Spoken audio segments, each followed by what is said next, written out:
Oh, Okay, so give a little backstory on what had happened previously. Um, Last Iljor, week's episode. Iljor had traveled to the Thieves Guild with Anarian to procure some information regarding the amulet. This amulet specifically found by Waysfair on an archaeological dig in the Silverdale several decades ago. They met with a man by the name of Ernest Pryor, who had just so happened to be sitting with a dragonborn by the name of Orosi Rogar,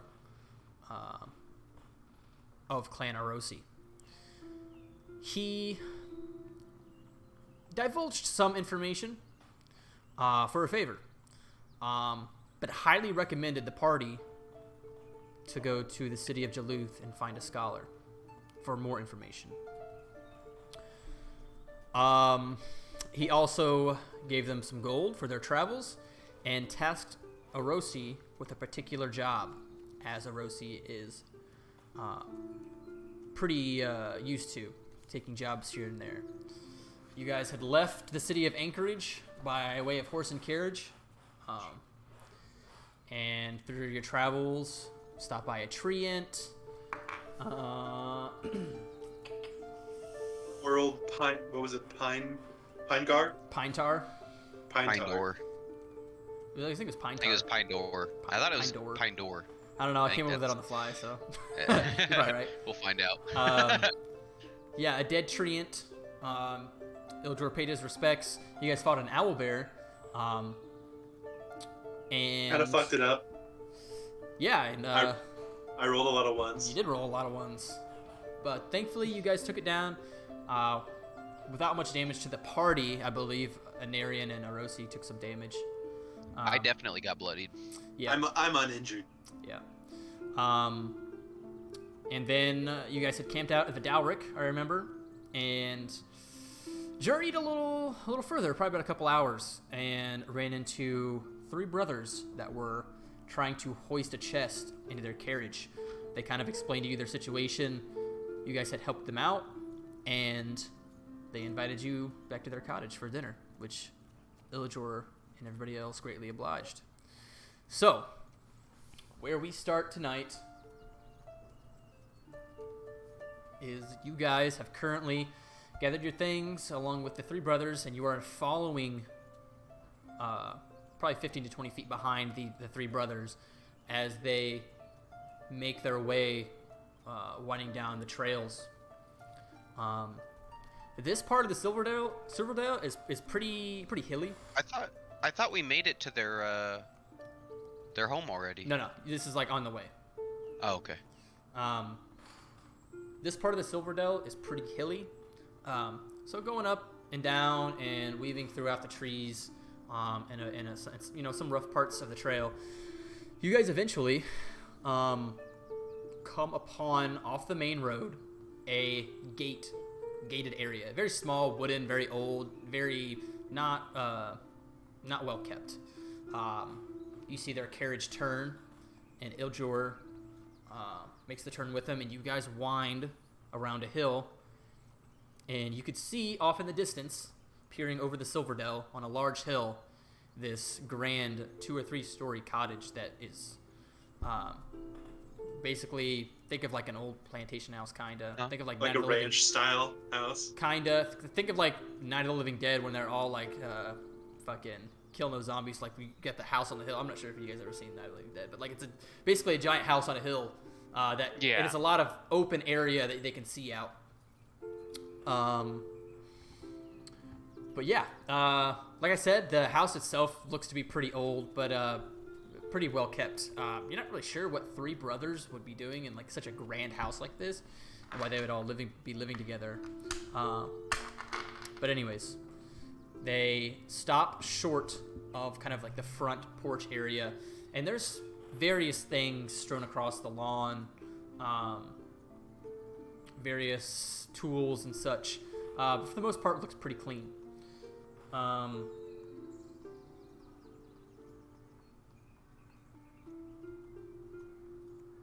You stop fairly soon after they do. Introduce themselves? I can't remember. Yeah. They did. One of the brothers was Laurel. And Hardy. Laurel, Anthony, and Mark. And which one did the most? Did we talk to the most? Which one was the one that was like very vocal? Laurel. Laurel was the most vocal one. He was the one that kind of stepped out and introduced himself and asked for help. Sure. Hey, Laurel. Where do you want us to tie up the horses? Just around the other side here. Just around the other side. As you can see, he's pointing off sort of to the right west side of the building. There is an additional room for more horse reins in the carriage. The two other brothers begin to step off the carriage and begin unloading various equipment on the side of the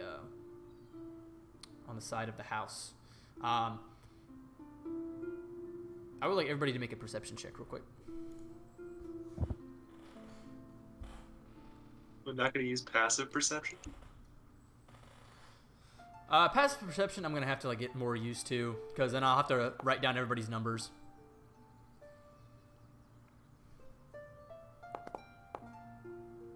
Damn. I should make sure that's not on self-roll. By the way, why didn't it show the dice? I'll have to reload again. It did for me. I saw both of them. Yeah. I didn't. Okay.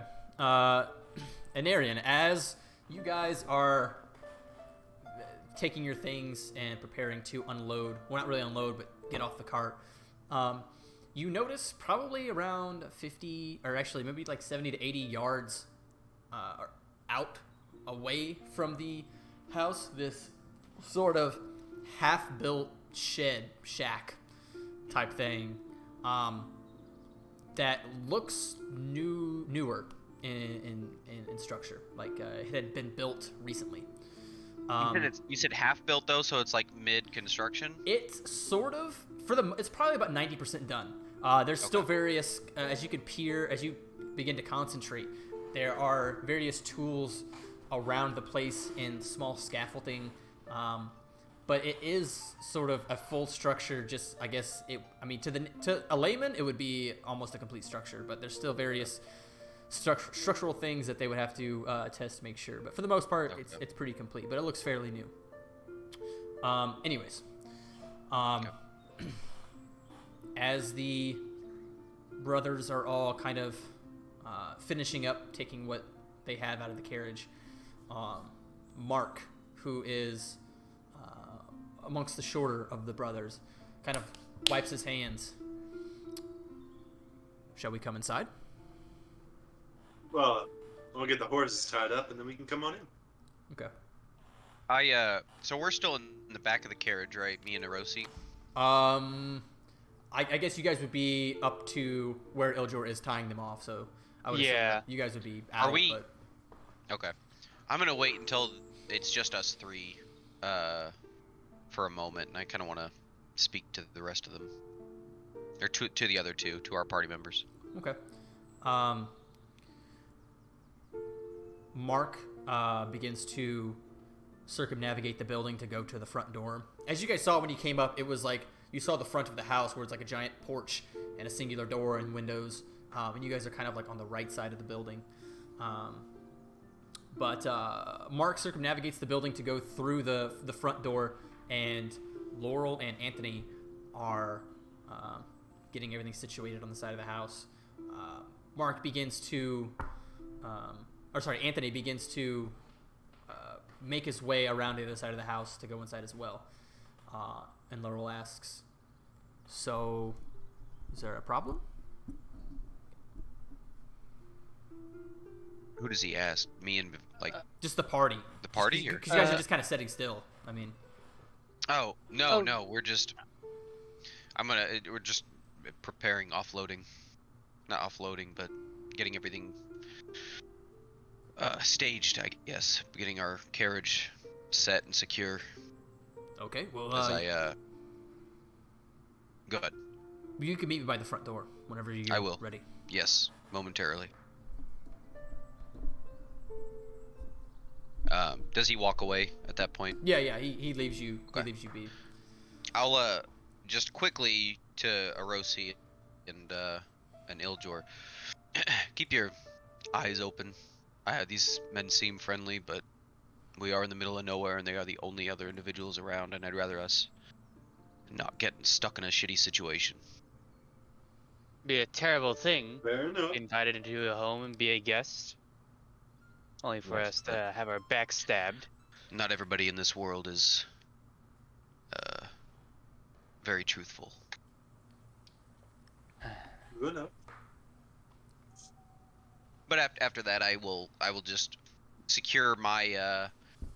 I don't really probably have anything that I leave on. I might leave my tent, like my real heavy equipment, but I take my pack with me.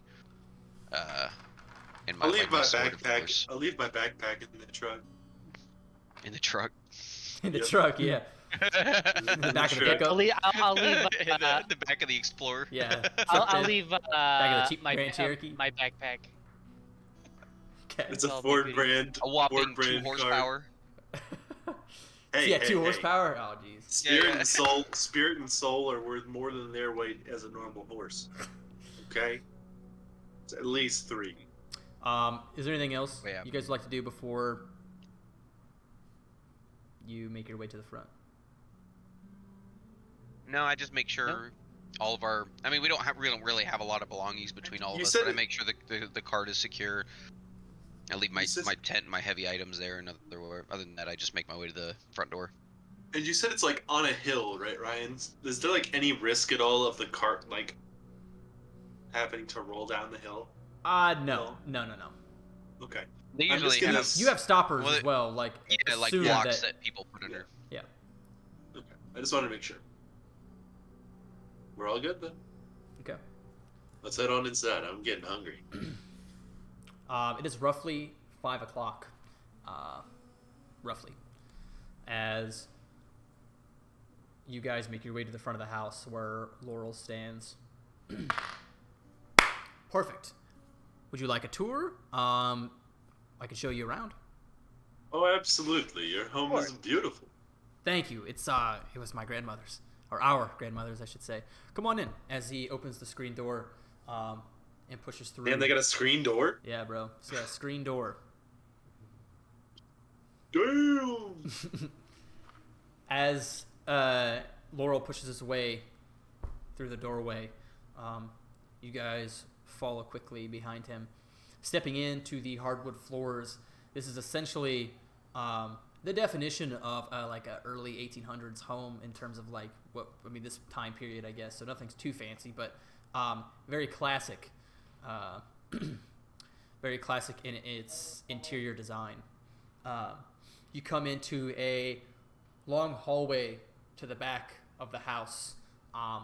Dining room on your left, living room on your right, and then a set of stairs kind of bisecting the hallway going up the right side.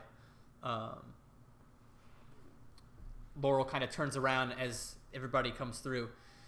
He says, "This is the grand hallway. You can see the dining room to your left, the living room on the right. Our bedrooms are just back there to the left, and then there's some additional bedrooms upstairs. Let me take you around to the back real quick." As he goes down the long hallway, I'm assuming you guys are following. Yes. Yeah. Okay. What's everybody's passive perception, real quick, if you guys would like to use that? So that's just your wisdom modifier, right? I think. Plus, I don't know. Yeah, 10 plus I think wisdom it's bonus. just- Yeah, I think that's what it is. So 13 for me. It would be 11. Okay. Just curious. What you, Basic? Mine's 10, although I don't know. I do have a proficiency in perception. I don't know if that would That affect just it. affects your saving throw. Yeah, it's all good. No. I'm Not just your curious. passive perception. It's all good. Yeah. Stepping through, continuing along down the hallway, the wood creaks, showing its age, very loudly, actually, as you take note. Laurel is continuing on down the hallway, and you guys get down to the back-ish, kind of, and follow a doorway to the outside. Behind the house, there is a very lush, large garden. Everything ranging from various vegetables like tomatoes, cucumbers, carrots, and stuff like that, as well as various herbs and spices that have their own kind of patch. And you didn't really take it in from the front of the house, but from the back of the house, the openness of the Silverdale is much more apparent. The various autumn colors of the trees off in the distance kind of cresting over the hills, as you can see, with this white mist, much like what you see in the visual aid, though just... Which isn't showing right now. I can see the visual aid. I think everybody... You guys can? Yeah. Yeah, it's just the forest, right? Yeah. You gotta say I'm these gonna things, Rap, refresh. if you can't see. It says something about WebGL rendering. I don't know why it's doing this now. Get good.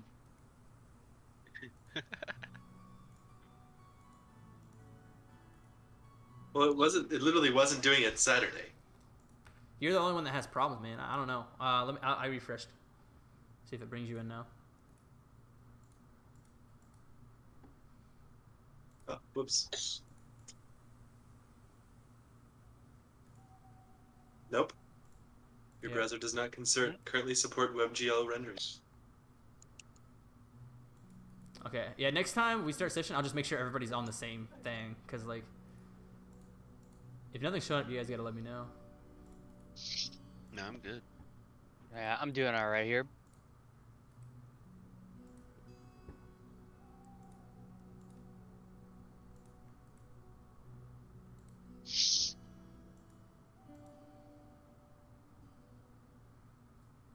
Nick, you see? Yeah, I'm good. It's not showing you're seeing. Or it's not saying that you're on the... It's just the picture of the Silverdale, right? Yeah. Yeah, I'm good. I'll reload just so it shows you that I see, but... Let me show you. Oh, wait, now it's loading downtown city. Yep. Now let's go back to the Silverdale.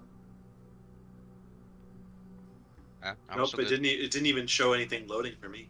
I don't know, man. Yeah, figure that shit out.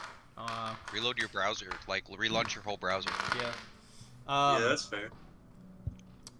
So, yeah. Kind of like what you see in the picture, but a little bit more open, as you could see the white mists of the hills kind of flowing in and out of the valleys. A very interesting outlook on the Silverdale. But yeah, very hilly, lots of trees, and overall just kind of a pretty decent patch of land for what these three brothers own. Hey! Sweet. As Laurel kind of steps outside on the grass, kind of like allowing you guys to flow out of the door, he turns around. This here is our garden where we make all of our food. We live pretty simple lives for the most part. Ever since our grandmother had passed and our parents passed away, we've just kind of been tilling the land and living here for, I'd say, probably at least about 6 to 8 months. Is anything in the garden, like, ready to be harvested, or is it all still growing? Does it look like? Are you like, asking him what that or me stage is that? it at? Me looking at it, do I notice? Yeah. There's definitely various fruits and vegetables. Very. Like, ready to be picked? Yes, Okay. absolutely. Okay. Do you? I will now ask him, as I kind of gesture towards one of the plants. Let's say one of the tomato plants or something. Like, do you mind if I grab one? Oh, not assuming that they're ready to be picked, and he kind of like, as you're looking, he kind of looks over with you. That one. I'll get one looks that obviously looks like it's good. Yeah. I'm not gonna grab a green tomato. Yeah.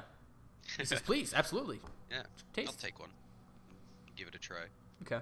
Just kind of eat it like an apple. Yeah, absolutely. And it's like You're a fucking monster. yeah, right? Like, Ow! That's something that people do. I don't, but They're terrible. They're terrible you can people. throw some black pepper on that at least, man. At least. I don't have any, man. I don't have any on me. You just rub it in I the got dirt some real quick. moss. You reach into your Yeah. pocket and Spicy tomato. I yeah, mean, that's the thing. Salsa, my man. biting into the tomato, it's it's a juicy tomato. Ripe and, I don't know how else to describe it, dude. It's like Yeah. nothing that would like kind of be like, oh, this is kind of weird. It's just Poisoned. Yeah, I didn't think so. I just I would like you to make a Constitution saving throw. I'm just kidding. Oh, all right. There it is. Yeah. So What do I think about the guard? Like, druid-wise, my knowledge of nature. Can I make like a nature check to see like what I think? I Like, wouldn't if even I have could you give roll. them I wouldn't even have you roll. suggestions about like improving their garden. I mean, if you want to. So I won't make you roll, but looking at it, it suffices for three brothers. It's an assortment of vegetables and spices that are very, they can mix and match well. So Sure. I don't think impressed is the right word, but I mean, for three brothers that are kind of making different things, like, It's pretty damn good. yeah, it's decent. It's decent. Laurel looks at you and Arian. So, up to your standards? Yes, I just haven't eaten in a moment. I appreciate it. Very well, very well. I don't suppose that Anthony is putting anything in the dish tonight that includes tomatoes. Let me. That is fine. But does anybody have any allergies or anything? I've got some moss if you guys want to try it. Oh no, thanks. No. I've tried it. It's not for me. That's your druid showing, sir. It's not that bad. I don't get why people don't like it. But Put it yes, back in my backpack. this is our land. Or in my pocket. We've owned it for decades. Well, it's a very beautiful garden. As he kind of bows his head, much appreciated. Now, shall we go to the dining room and see what is for dinner? Of course. Making your way back through the back door, stepping into the hallway, everybody congregating in the dining room, from what you remember. We'll get a drink, but I Or, sorry, haven't the eaten, so I'm kitchen. still listening. The kitchen area. So as you walk into the back door, it's to your right is the kitchen area, and you can see Anthony sort of chopping up a few lemons. He looks up at Laurel and they kind of make eye contact, and he goes, "I think I want to make a salmon and cod. I'm sorry, not salmon. Sea bass and cod platter, lemon zest. Neither of you have any allergies to fish or anything, no? Not that I'm aware I of. don't think there's any allergies among the group. Either way, we will, hopefully nothing comes up. But yes, there's an assortment of various fruits and vegetables, salad, and the main course will be a lemon zest, sea bass, and cod platter. All of that should be roughly done in the next hour and a half or so.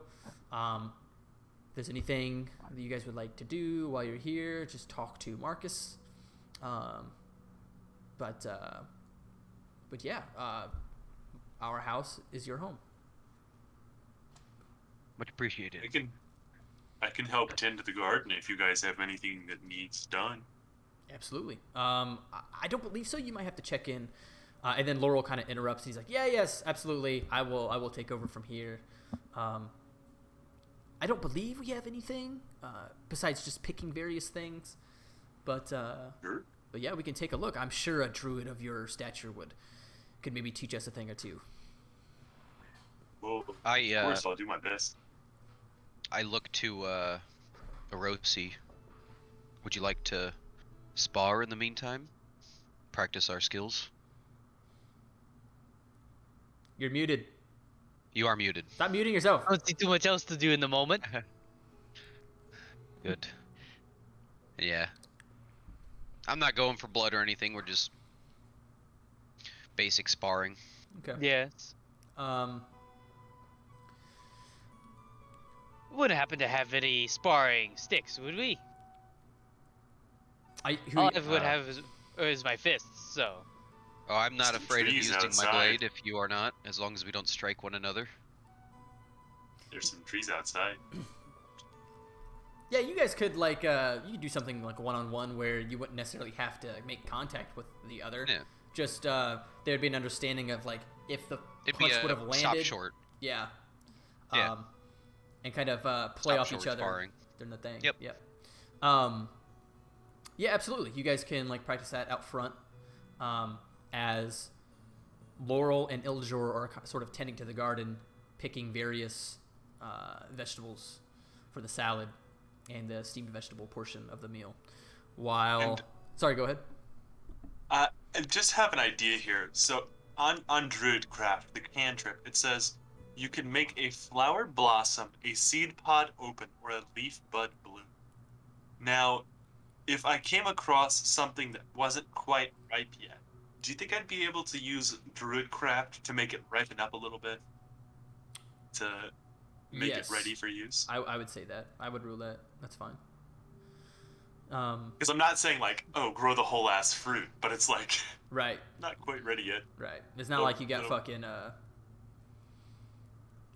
Rapid growth. bone marrow fucking hitting the. I'm imagining hitting the Yeah, plants. you're wrap- not making a tree. Yeah. Yeah. We'll say you and Laurel are kind of tending to the garden and picking various vegetables and sort of using your druid craft, your druidic magic to speed up the aging process, but not too much because you can control it. Yeah, I don't want to damage the plants. Yeah, it's not something like you can't control. You can definitely control it and get it to the point where you want it. There would just be no return. You would be able to de-ripen it. However, so as it stands right now, Anarian and Arosi are sparring. Iljor and Laurel are tending to the garden. Anthony is preparing the meal, getting various things set up. And Marcus, as Anarian and Arosi, as you're outside sparring, you notice Marcus heading to that structural building, that shack, off in the distance. Standing outside, sparring, the wind kind of picking up a little bit, birds off in the distance. You kind of see this figure, which is Marcus, slowly making his way with what appears to be something in his hands as he goes out to the shack, and you see him open it up and appear to descend a little bit and close the door. He pops out probably 5 to 10 minutes later. I'm gonna go use the bathroom real quick. I got a headset on. Okay. Big piss number 2. Reappears 5 to 10 minutes later, nothing seemingly in his hands as he begins the trek back to the house. Thinking nothing of it, though, you two continue sparring. Is there anything... Actually, if you haven't already healed, we can kind of count this as a short rest. Okay. If you like to... I believe... Yarp. If the... Yeah, because it's an hour and a half till the meal's done. Roll your hit die. Reroll ones plus con mod. When do you Yes. when are your hit die regained again? I don't remember. Long rest. I had a long Is it a long rest? Yeah. Okay. But Yeah, I'll go ahead and roll my other one then. But it's the way I've ruled it is I think you get 3 short rests a day, so don't worry about like number of hit die. Yeah. You have 3 that you can use, so 3 short rests a day, and then on a long rest you heal your con score. Oh well, that got me. to That's max. There we go. worse. No, it's not. Your con score, not your con mod. Yeah, but you can use as many hit dice as you have per rest. No, that's not. It's not how. That's not the house ruling. We'll get So it. you can We'll only get into use it later. one hit die. Only one hit die per rest. Technically, you could use multiple, but you only get like a certain number a day. So it's not like if you're like light traveling and what you guys are doing now, yeah, it might be more, but you're not always going to be able to do like a long rest, like a full long rest. You know, guys, like for light travel, it's fine. Yeah. I see what you mean. You might recover more from just using 3 in one go. But depending on where you guys are, it's like it's very situational. So it's not always gonna be this light traveling thing, you know. But anyways. Yeah. But yeah. So did anybody want to do anything in this downtime, or kind of fast forward to dinner? No, outside of this, barring if we finish before dinner's ready, I would just go to either writing in my journal or studying my spell book. Okay. So the sun begins to descend over the next hour and a half over the Silverdale as lights begin to turn on within the household. Anarian, you are tending to your spell book, studying. Arosi, I'm not sure what you'd be doing, but Tending to my weapons, probably. okay. And Iljord kind of still going over this long process of the vegetables in the garden and stuff like that, learning more. Yeah. And then Talking with Laurel, seeing if there's anything that they're interested in, like if they're planning on making any dishes, soon that would require some resources, if they're not quite ripe yet, like not that long or whatever. okay. But about an hour and a half goes by, and then the scents of fish and steamed vegetables begin to fill the house and slowly trickle out as whoever is outside and is close starts to smell sense of the feast. As It smells real good. as at different times, or kind of basically at the same time, everybody kind of gets the call, whether it be someone in the doorway or someone stepping outside, ringing that dinner is ready. Everybody gathers, set aside their weapons or their books, or the conversation that they were having, and everybody begins to congregate in the dining hall, which isn't a huge room. I don't want to make this out to be like a mansion or anything, but it's definitely a fairly large room to accommodate at least probably like 9 people, with a very long table with tapestries around the walls. As you guys, It's like a banquet style table. kind of. But yeah, I mean, like nothing too huge. It can accommodate the 3 brothers plus you 2, or you 3, and maybe like a couple more. But as you all begin to take your seats, Marcus comes in. He begins to set various items on the table, the plates, the silverware, various bowls of like rice and various small items, as Laurel and Anthony kind of come in with the main courses, kind of setting them on the table. And you could immediately notice that, like, this, I mean, it just smells incredible.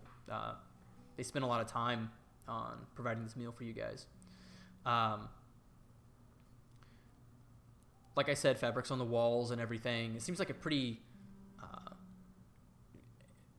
not out of the ordinary room. Mm-hmm. Besides one thing, and as you guys take a gander at it a little bit longer, there's this glass cabinet case that seems to be like a shrine of sorts. You guys see various rings and trinkets, knickknacks in this glass case, as well as old pictures of a woman, both young and old. And just so everybody's aware, photographs exist in this world.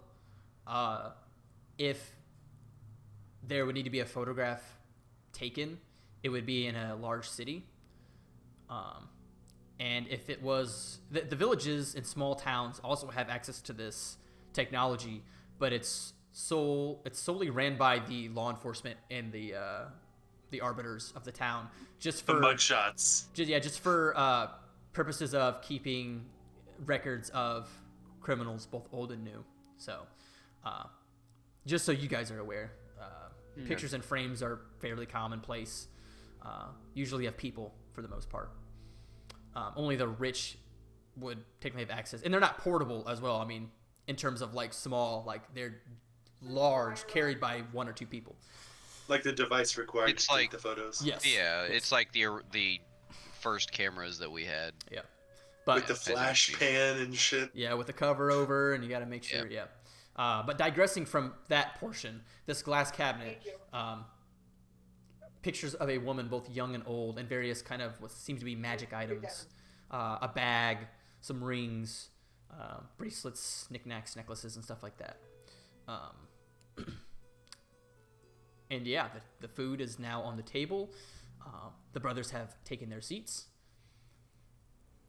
I do be polite and wait Yeah. before I start eating. Before I wait for the host to.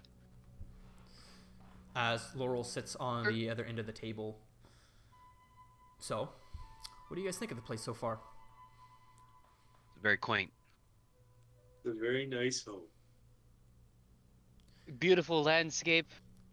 Trees for miles. Beautiful garden. What don't you guys have here? Well, be it as it may, we did inherit this place from our grandmother. Thankfully, I think we three have done a pretty good job at keeping up with it, but it's always nice to have company over. I gotta admit, we do get tired of each other's faces every now and then. I do have to tell you, the garden is very impressive, and you said it'd been, what, like 6 months or so? No, so it's been probably 4 to 5 months since our grandmother had passed, and Oh. she kind of let the garden go a little bit, but... Well, I can tell that you've put a lot of work into it. I point to the cabinet. Say, is this her? Yes. She loved to dance. Those are her various items that were left here in her room. We kind of put that up to not forget why we're here. It's I don't know if I really want to get into it. She was a wonderful woman, and I just gotta say we really appreciate you guys accepting our offer to come here for dinner. But let's not talk further. Let's dig in. Indeed. As Let me have some of that sea bass. absolutely, as you guys begin to feast on the sea bass and cod, lemon zest, the salad, and the vegetables steaming up from the table, as various conversations are to be had during the meantime. Is there anything anybody wanted to talk about or bring up, or not that it's necessary? I just want to, in case you had any questions or anything. No. Okay. Nothing at the moment. Various small talk is exchanged between the brothers and yourselves, as And Arion is probably fairly. I mean, I'll like if I'm prodded into the conversation, I'll definitely join it. But for the most part, he's just kind of eating his food and like fidgeting with a ring on his hand in between. okay, yeah. One more thing that I can do for you guys while we're here. I'm gonna use Druidcraft. I'm gonna use one of the abilities of it, which allows me to create a small, like, orb, basically, that can predict weather for the next 24 hours. Okay, this is within how big of an area? I'm assuming it's up to you, just local. Okay, You know, like I'd say within probably 3 hours travel or so. I don't I was know. gonna say like a 10-mile radius or something. I don't Sure. even know. It's a cantrip? Yeah. Okay, so I would say within a mile. Like if it were to rain, you would know it was gonna rain within a mile, Yeah, all it says is or within a couple weather miles. at your location for the next 24 hours. Okay, yeah, probably a couple miles. It lasts, and it just lasts for one round, so it just pops in, shows me what it's going to be for the next 24 hours, and then it goes away. Okay, it does appear to be a downpour coming in the middle of the night. Oh, looks like there's going to be some rain coming, guys. So just make sure to get all the windows closed. Marcus pipes up. Well, we love the rain around here. It's good for the garden. I have to ask though. I don't think we've really talked about the business of a Furbolg, a Drow, and a Dragonborn much in detail. Could you tell us, like, how did you three meet? We are just heading to Jaluth. Figured it was better in numbers, not to travel alone. I suppose. It's boring that way, like you said. You get tired of seeing the same faces all the time, even your own. What's as he digs his fork into a bed of rice. What's in Duluth? Personal we're- business for each of us. Well, I'm going for some information. I'm studying up on a topic. Laurel kind of almost interrupts Anthony. What topic would that be? Interesting. I don't mean to pry. I'm just genuinely curious. It's something related to my father. From a ways back. It just came up again recently, and I just wanted to learn some more stuff about it. Okay. Like I said, I will not pry, but it's We not were every just told day. that there was a specialist in Duluth, so Yeah, it's just not every day that a company of you three travel together, let alone come and have dinner with three brothers. So, yeah. You over there, you're a little quiet. Me? Yes, he's looking at you. Is everything okay? Oh, of course. The pleasantries are amazing. I am just. It's been some travel, is all. Very well, very well. Well, he looks at the grand clock in a part of the room. It's looking to be about 6:30. As he peers over at the clock. Well, we are almost complete with dinner. It's getting fairly late. It's up to you whether you would like to stay here or not. I know the forest can be dangerous at night, so I'll leave that decision up to you three. But we do have spare bedrooms and warm beds. well, there is that downpour coming, guys. What do you think? I think it might be best if we take a moment to decide for ourselves for a moment, if you don't mind. Yeah, no, absolutely. You guys can discuss that post dinner. And then everybody kind of resumes eating the last bites of their fish. As the energy of the room is kind of, and the body language amongst everybody is kind of coming off as like, okay, we're finished. Laurel stands up. I can help you guys clean up if you'd like. Oh no, please! This is our treat. Okay.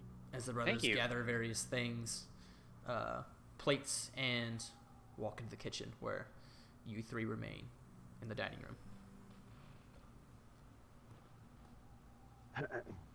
room. I'll be totally honest.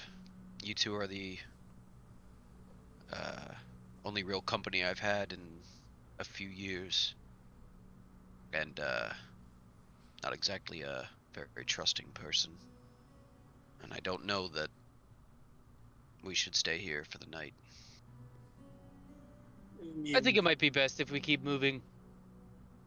I'd be fine to stay in. They don't seem like bad folk, and like I said, they are calling for some bad weather coming up tonight, according to my weather orb there. So, The determination of someone's character can be hidden. They may not seem like bad folk. I'm not saying they are bad folk, but I'm not going to judge a person over a few hours of conversation. They could be hiding something. I don't know. you guys are the majority. Yes. It'd be nice to have an actual warm bed again. I'm used to sleeping in cold places. I can bear the ground for several nights longer. I think it might be best if we just go our separate ways from these folks, though they've treated us well.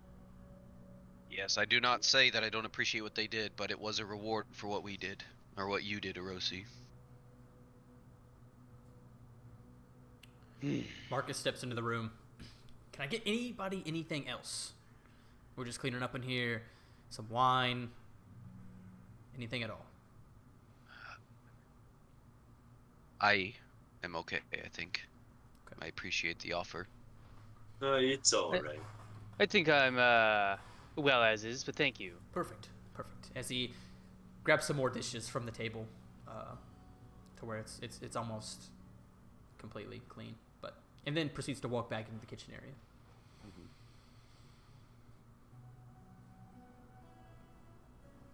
Ildor, I'm not saying their hospitality has not been appreciated. Then why say no? Because I'm not a very trusting person. Have you ever considered trying to change that? I have my reasons. Okay. I just, it's up to you guys. If you guys say we should go, I suppose then. Because I'm not going to make you guys stay. Although, I suppose we are traveling on my account. And Well, I do have a package to deliver. I have my reasons to want answers on your question as well.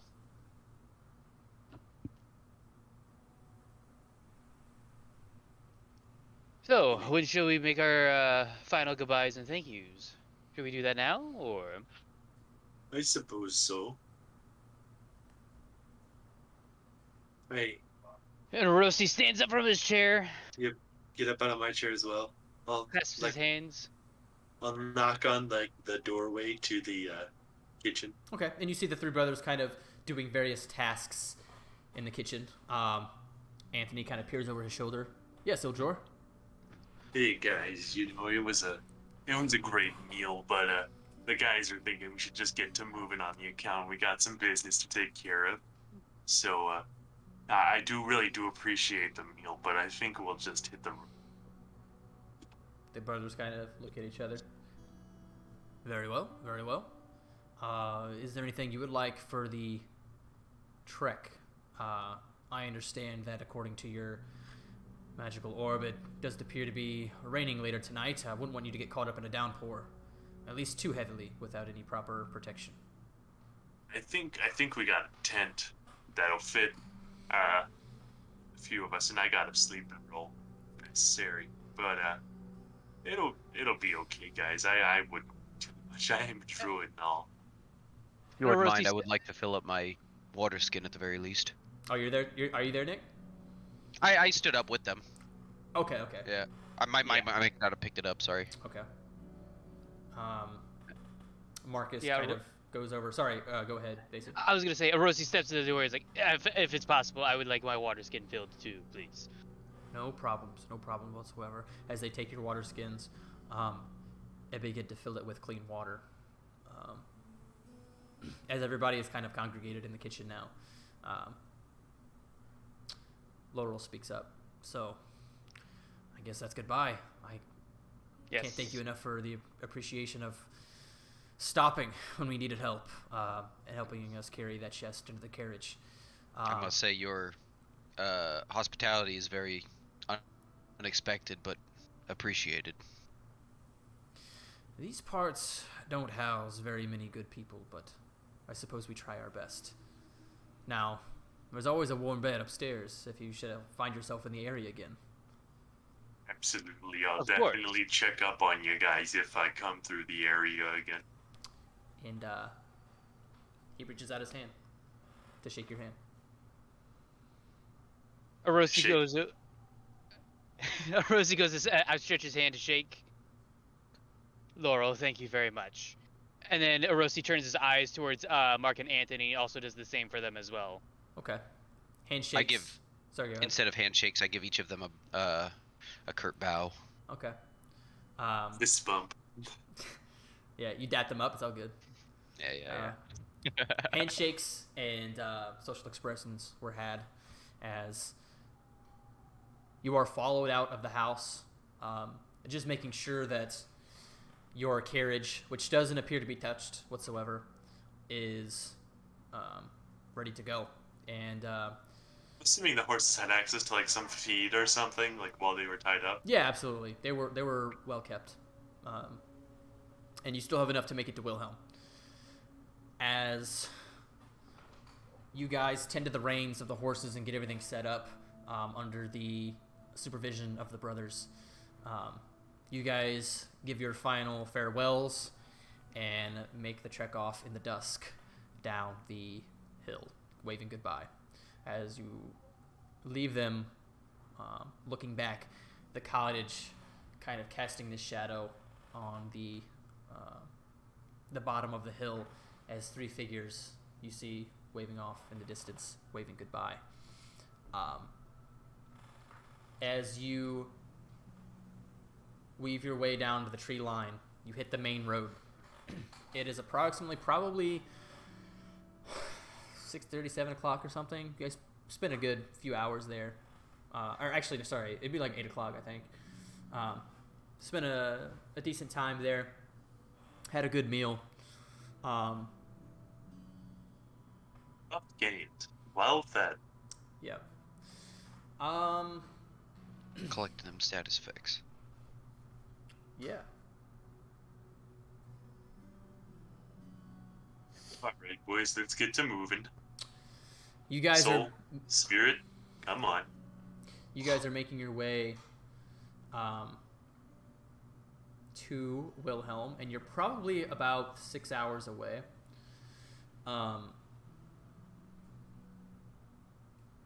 At what point do you choose to kind of set up camp?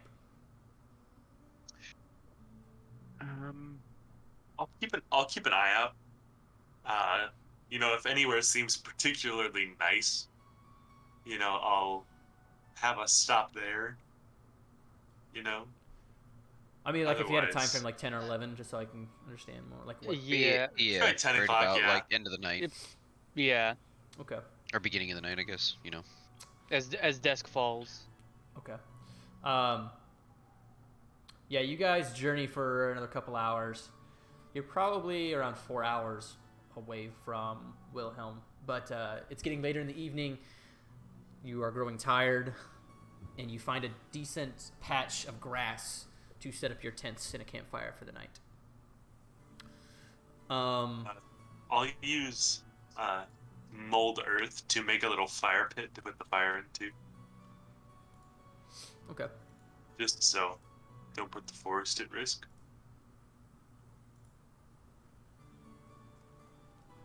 I perform my usual nightly routines of, my the remembrance of my comrades and all of that.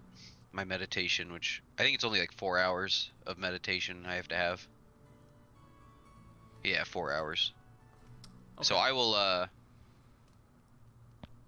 I'll take, if we're doing watches, I'll take whatever the first watch is and then do my meditation.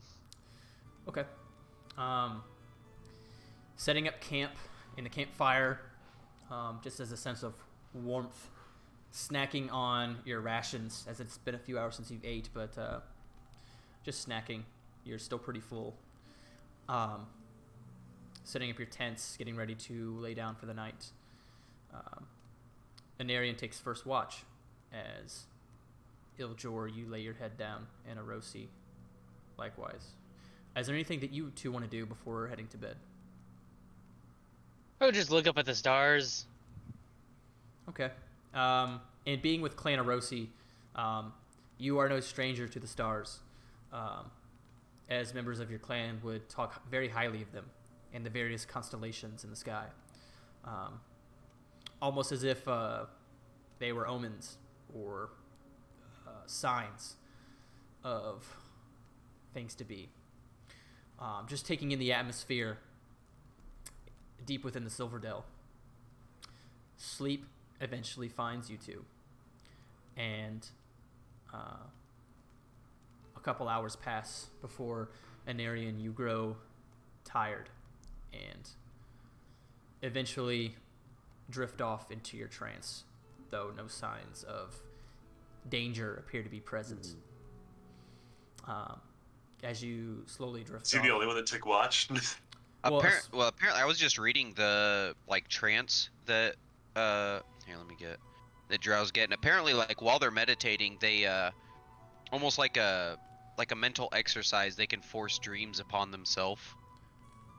Okay. Which is kind of interesting, at least the way it describes it. So it's more like a just like a reflex of performing those mental exercises. So I guess Anarion would probably, in the same vein of trying to, remember his comrades and all that, he would almost force himself to, remember those last moments that he spent at in his home city, trying to, force himself to not forget what he's here for.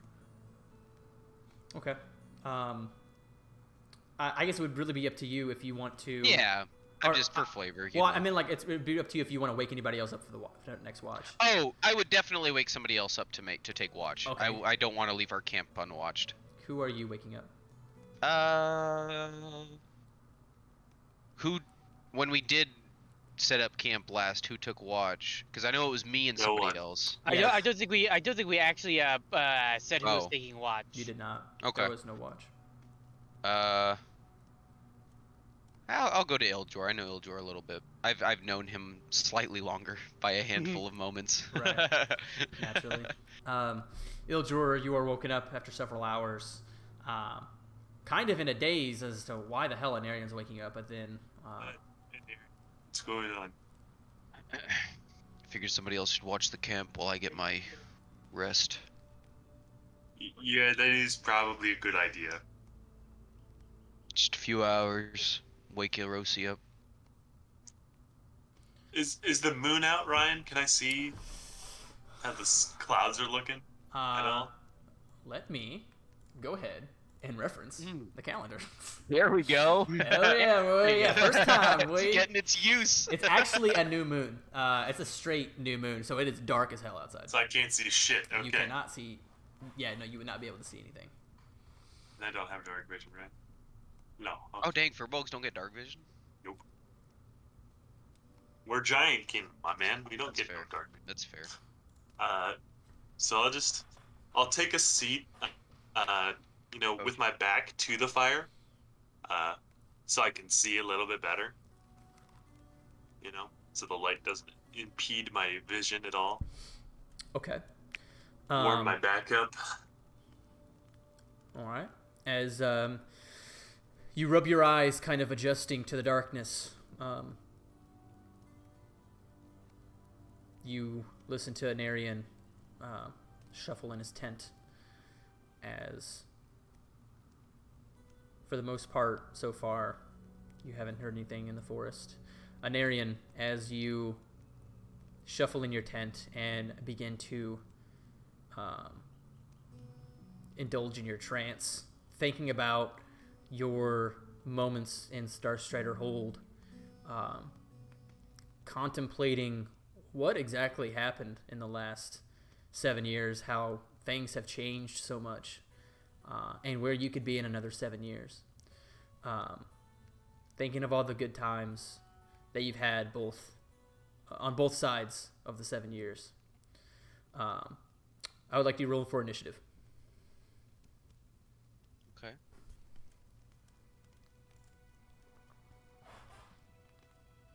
Where's my initiative? It won't. Just roll a d20. Okay. What's your initiative modifier? It's in the top right corner of your sheet. Oh, why did it roll 2? I don't know. We'll take the 8 and 10. Okay, Or, that's or fine. the 8. So As you yeah. fall into your trance, thinking of the good times, your mind twists into a totally different viewpoint as your eyes snap open, but you do not see your tent. You see your father. Your father's eyes peering back at you, and with this confused, sad face as you look down and your sword in him.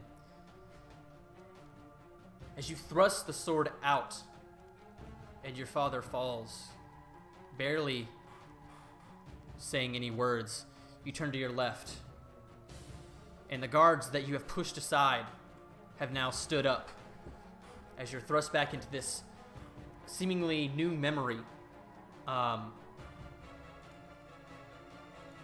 One of the guards goes to attack you with their Okay. sword. 17. Yeah. as I'm heading to the bathroom. they come down with their greatsword, kind of slashing you in your chest, and in this sort of like numb frozenness of the actions, and you as you're kind of reliving this new memory, you don't exactly have control. You're just kind of viewing it through your eyes as the man comes down with his greatsword and slashes you across the chest, basically nicking you. As you shuffle to the side, swing your greatsword, Just longsword. or longsword, sorry, Yeah. into his abdomen. As he clutches it from the side, another one of the guards come up, and at this moment, with your longsword embedded into one of the guards' abdomen, the other guard comes down, and all you see is this flash of white light as the sword falls right in between your eyes, and your eyes snap open in the middle of the night. Probably breathing very, very heavily. Adrenaline, yes, adrenaline Yeah. pumping Just absolutely pounding. as you sort of jolt awake, snap your eyes open. The thing that lies in your vision, where all else is blurred, the sounds of the night, the cackling of the campfire, the owls hooting, all just blurs as the sole focus is your sword. You try to refocus and shake your head for a moment, try to shake off what you had just seen, this blackout memory that's now just coming back, and you're not really sure why. It's very confusing. You sit and contemplate for a moment, wondering if this presence, this living embodiment Patron. of something, patron, is allowing you to see these things, but you're not quite sure. Yeah. I was going to, as my focus is on my sword, I was going to just kind of ask, and now I'm not going to say it very loudly, but just ask aloud, why do you show me this? And the sword does not appear to communicate back, though its presence still lingers in the back of your mind. And at that point, I'll like slam. I guess I'm kind of like, because when I meditate, I just kind of sit, crisscross, basic meditative stance. I've got like my hands on my knees or my thighs, somewhere like that. And as it doesn't reply, I slam my fist into the dirt or onto my bedroll next to me, and I just yell at that point, why? Orosi, you are awoken to the yell. You can't quite figure out the words, as the sound itself has expelled from Anarian's tent. You recognize it's Anarian's voice, but you just hear this yell, and Iljor kind of, I don't think he has his headphones on, but he comes running over and kind of like peers in your tent. Anarian, are you all right? Fine, I'm fine. You're muted.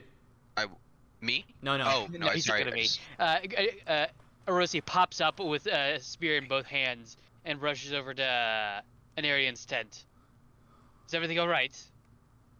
Iljor's still standing out in front of it, right? He's like got his head peered in. Yes, Iljor, you had just heard Nick yell the words "why," screaming in his tent, pounding the bedroll, and you've just wandered over and asked if everything was all right. Are you doing okay? I'm fine. And I kind of begin to stand up and try to make my way out of the tent with the two, the two obviously seeing me try to get up. I try to help him if he's having trouble. Just not a good dream. And I will. Come sit by the fire. Yes. Just couldn't rest. Here, have I'll some water. make my way to the fire and just kind of like stare through the fire almost. I give him my water skin. Okay, taking a few Have sips. something to drink. Taking a few sips, sort of rehydrating yourself. The adrenaline calms down after a few minutes. Your mind racing, not quite sure if you're able to get a great amount of sleep tonight, but and indulging what you wish to indulge to the rest of the party, which I'm assuming is not much. You sit by the fire, sipping on the water I skin. basically just what I said to them. I couldn't rest, bad dream, that kind of stuff. You I don't got necessarily anything? speak on the dream, but no, You got continue. Sorry. anything that we can do to take your mind off it? I don't know. I'm not used to others' company these past years. I appreciate the concern, but I wish we had I just some dragon's chest or something at least so we could distract you. I'll be okay. If you'd wish to get some sleep, I'll continue to watch. Nah, I can't do that to you. Just you can join me though. I will. I will. If he's sitting by the fire, I'll sit like catty corner from him or like nearby. I'm not gonna sit like super far away from him necessarily, Okay. but just around the fire with him. Okay. Kind of taking in each other's company. Your mind, your part, as well as your mind, is more at rest, Anarian, as you. I mean, yes, you recognize it was a dream, but everything is kind of coming back to reality now Yeah, as you yeah. begin to calm down more. And is there anything else that you guys would like to do throughout the night? The rest of the night so far, until you guys wake up, for the most part is How's the fire looking? it's dying unless you have tended to it in the meantime. But Hey, just keep an eye on the fire for a second. I'm just gonna go grab some more stuff to feed it. I'll be right back. Arosi, I nod to him. Arosi's probably gonna pass out sitting next to the fire with the spear, him cradling his spear. Okay. okay, Arosi, as you begin to drift off, this occurrence of what appears to be some sort of PTSD enacted on Anarian brings back a lot of memories for Rogar and Clan Arosi. Yes. As you have dealt firsthand with PTSD, and though you have not expressed your immediate knowledge of exactly what this is, you are very familiar, and you know what it is. And I'm not sure personally if Arosi has dealt with, or if Rogar has dealt with this, but he has definitely had his fair share of clans and patrons amongst him that have dealt with this. So Yes. As you take that with you to sleep, everybody else finds rest for the night, and we will continue in the morning if that is all. Yeah, Yeah, I think I'll- that's about it. I'm not gonna wake Arosi up. He's I- barely even just gotten to sleep. I'll keep watch for the rest of the night with. Yeah. I definitely I'm not gonna stay there silent for the most part. Like I will kind of seem out of it, but Anarion will try to indulge any like idle conversation that you attempt to make with him. He won't ignore you by any means. So, what made you so uncomfortable about those guys? There was not necessarily anything about them that made me uncomfortable. It is just, as I said, I'm not used to the company of others. Okay, I just wanted to check in case you'd seen anything while you were there.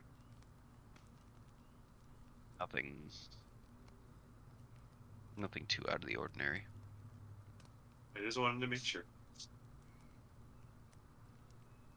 I appreciate it.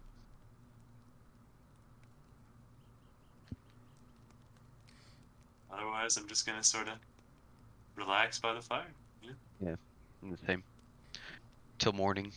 Assuming I got enough sleep. If I need to meditate a little bit more, I will definitely attempt to, but I don't know if he'll be able to.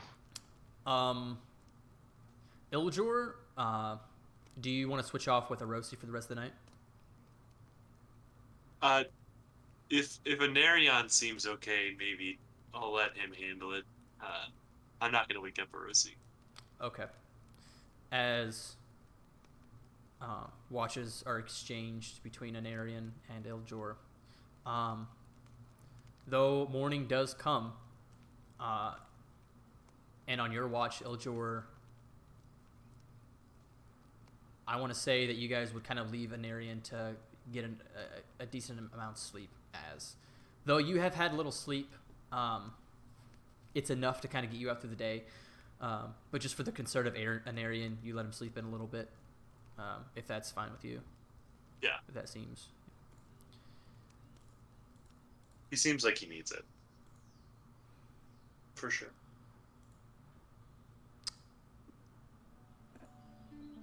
As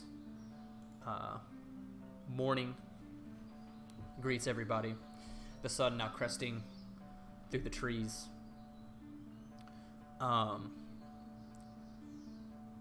Everybody gathers their things for the horse and carriage, and if there How was the rain? The rain actually was. You guys had made it pretty far, and it was just a really like drizzle that came down for you and your point of The forest? yeah, your point of the forest. It wasn't a downpour because you guys had made it pretty far away from the house, but nothing that would sort of you would need to like shelter Big for. cover. Yeah. The ground is damp, but nothing too crazy. It doesn't appear that the horse and carriages seem to be affected by it either. But for the most part, I'm going to say everybody gathers their things, loads up for the day, and begins the journey to Wilhelm if anybody has any objections. See, that's about it. Okay. Being about 4 hours away, you guys journey throughout the Silverdale, seeing various interesting trees, animals. The life within the Silverdale is abundant and very diverse, Iljor, as you know. Yes. And also very friendly. You guys had stopped to snack and were met with a family of deer that seemed really hesitant for the rest of the party besides Iljor. Iljor was able to feed them by hand. We mean you no harm. You can be about your way if you'd like. And through the druidic power and the druidic focus, not exactly like the ability, but like the druidic energy, able to communicate in a calm manner, and were able to feed the deer out of your hand as they pitter-pattered across back through the forest. You guys picked up your things and continued journeying, where about an hour and a half from your campsite, you come upon a seemingly abandoned small town. And by small town, I mean if you guys remember Indith, the very, very small residential shop neighborhood outside of Quintonshire in the first campaign. Do you guys remember Indith? I think so. It was along the so. road. Yeah.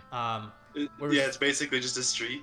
Yeah, it's a street with like a couple residential houses and like a couple shops. Very, very small, very, very small community. As you come upon something akin to that, however, this place seems to be long abandoned. The structural integrity is not very present, and some buildings appear to be lopsided. Vines growing. Nothing. I wouldn't say it's decades old, but old enough to look like it has definitely seen its fair share of wear. Ghost town sort of thing. Ghost town sort of thing. But you see various what appear to be residential houses by their makeup on the left side, and like maybe one or two shops down on the end, like past them, and then a couple buildings on your right side.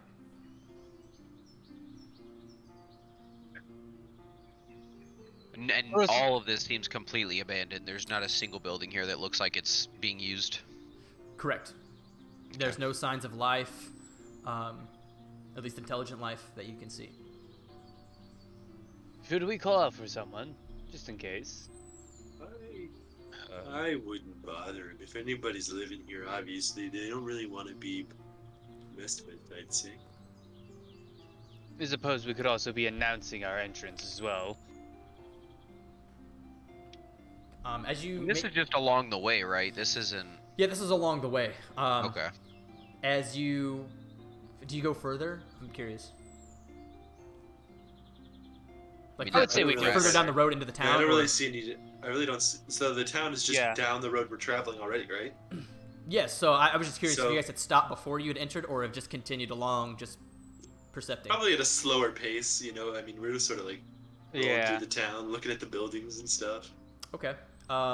Yeah, the residential buildings seem long abandoned, and you can tell that shops once stood here. The goods, you're not really sure. Broken windows. The occasional animals scurrying about out of the doorway. No. Narian's innate curiosity for different items and shit. I'm gonna. Do any of the shops look like would I be able to tell what they were? Are there the names on them that say like what kind of a shop they were? Or... No, no names. But there is a larger shop which you would infer would maybe be like a general store, and then there are various Okay. smaller shops that could house maybe more specific items that you're not quite sure of.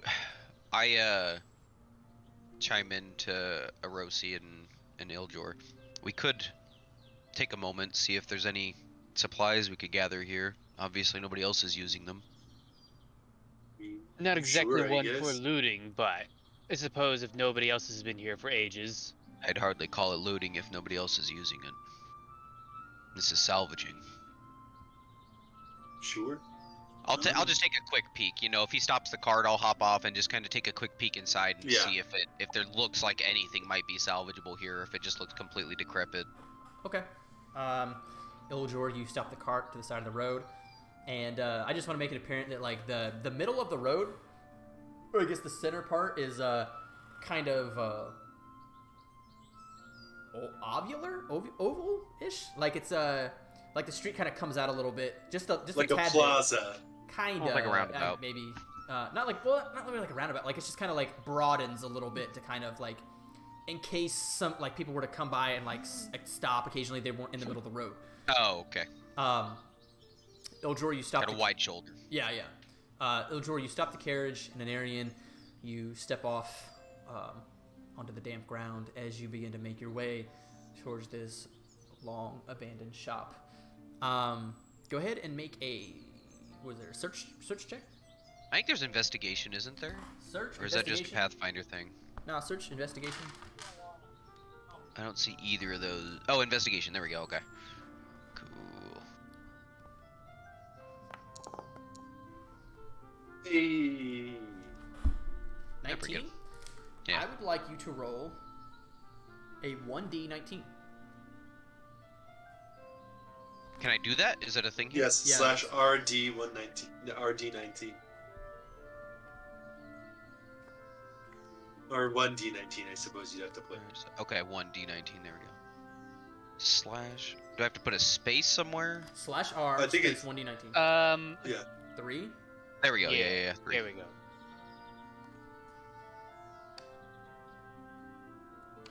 Consulting the loot table. He's consulting his texts. Yeah, my The bad. sacred texts.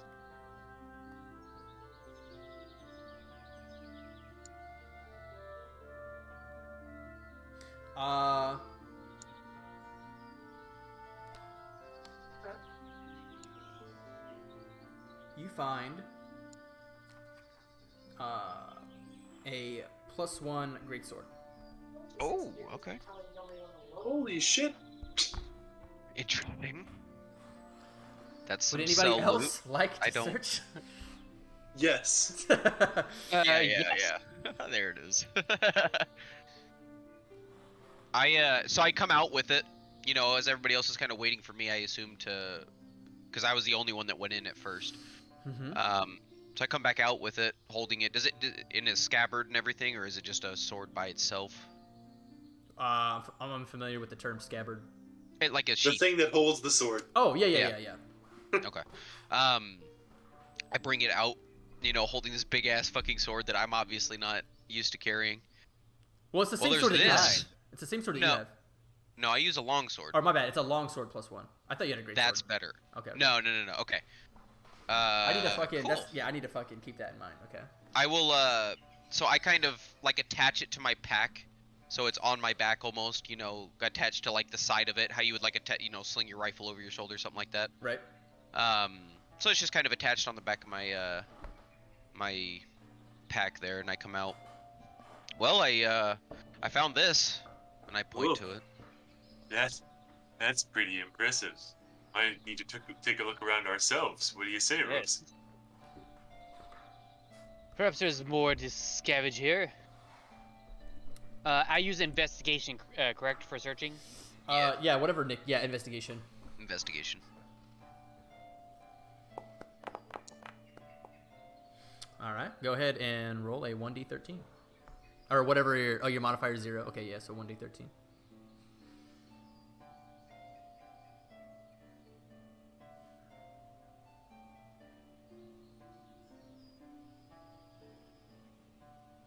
I got a 12. Hey. Okay. I need you to roll a d8. A D8. You got to the major loot table. A 3 for that result. Well, You find. I'm not even sure what the fuck this is. Hold on. Oh, Jesus. I found the bonus loot. this is a small What is- loot attached to a sword. Bonus loot. I actually need to add that in my inventory now. +1 longsword for you, sir. Ooh, piece of candy. You might be able to just enchant the one you already have. I don't know. Me? How it works. Yeah. Nah, I don't- there's a specific way. It's like a ritual style thing for hexblade warlocks. No, but I mean for the +1 compared to the normal one. Like What do you mean? to add it to your inventory, I mean you might be able to just Oh, no, I modify can the one you already have. I mean, I'm sure I can whenever I perform that ritual and shit, but I'm just gonna add the +1 longsword to my inventory for now. Basic, you find a what appears to be a figurine. It is small. Oh, man, got a miraculous It's figurine. got this goldish bronze color, in the shape of a lion. Oh, shit. Needs And a it little slaps. There we go. Are you adding that to my inventory, or am I adding that? You can add I that. added mine, so. I guess. You need to tell them exactly what it's Yeah, called. it's a figurine of wondrous power. Yep. Golden Nice. lions. Nice. All of the they're probably some of my favorite magical items. Honestly, they're really cool. Ildjor, would you like to go ahead and make an investigation check? First, I'm going to use my innate Fearbulk magic to cast Detect Magic. Okay. That's fair. So, On what? it's a What? 30-foot sphere. Okay. Yeah, detect magic is just like an AoE thing. So are you just trying to see if there's magic here? Yeah, first. I mean, since he came out with a miraculous figurine, and he came out with a magic, what amounts to an almost magical sword. Yeah. I mean, you detect magic. There is a magical aura, and you can feel it emanating from the sword as well as the figurine that Basic found, as well as various points in the shop as well. Now I'm gonna investigate, look around for those points and stuff. That's stuff. I don't have any bonuses to investigation. I was hoping that this would give me advantage. That's not bad. 16. Go ahead and roll a 1d16.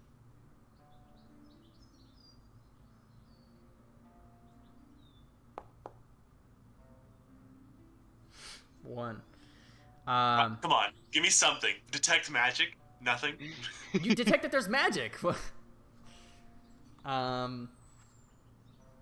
You find. I need to figure out what level this is. Hold on.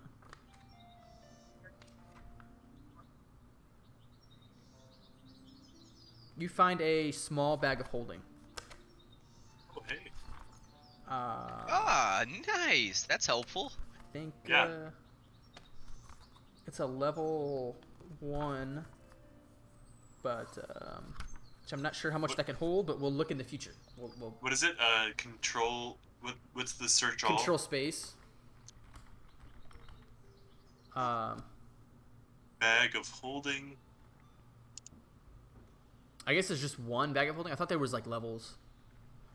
That's not in 5e. Yeah, it's not in 5e, but like you could always home rule it if you want. Nah, You could that's just do fine. like percentages. No, that's fine. You find a bag of holding. Can I just hold any? Okay, here it is. It tells me.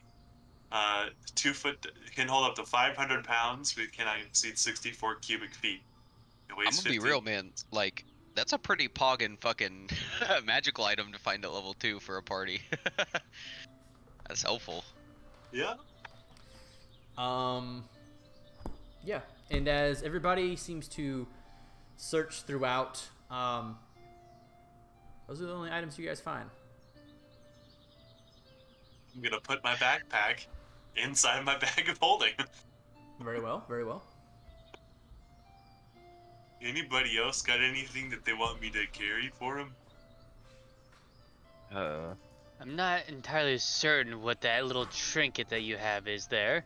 Oh, it's a seems like bag on this- that can hold a lot of things inside. Uh, How and, do I so add it to my Anarion, inventory? you just drag it onto your character sheet. Yep. What? Anarion kind of as you. What do you mean? You look it up and then you drag it on your character sheet. Yep. Yeah, That's it's all I not, did. It's not doing anything. Oh, you know what? Hold on. You have to click import. That's what I did, and then it brings it to the like create item tab, and then you can drag it from there. There we go. Yeah, You got it? Okay. Yeah. So after you say that, you know, it's a bag that can hold a lot of things. Anarion, because I have detect magic for free because of my eldritch invocations, so I also just kind of do a quick motion with my hand, cast detect magic on it, and find out what it is more or less myself. What the So yes, that'll on his bag of holding after because he wasn't real descriptive with it, so I just as a Okay. flavor thing I kind of do it. Okay. So yes, that would be very helpful, but I think all my stuff fits in my pack at the moment. Wookie. I will go ahead and add the description. As for the most part, you guys are familiar with what a bag of holding is. Essentially, Yeah. it's Yeah. It's a very common magical item. extra dimensional space within a bag that can hold a lot of items. Yes. But if you guys want to read more about it, it's in the chat. But Yeah. yeah. Yeah, so don't turn it inside out. So, would I know the command word for my little statue that I acquired? You don't know the command word. I don't. I do not think. know the command word. Let me Alright. well, hold on. Let me see real quick because I'm not. Yeah. I didn't even know what this was. So Basically, you have to use a command word to wake it up.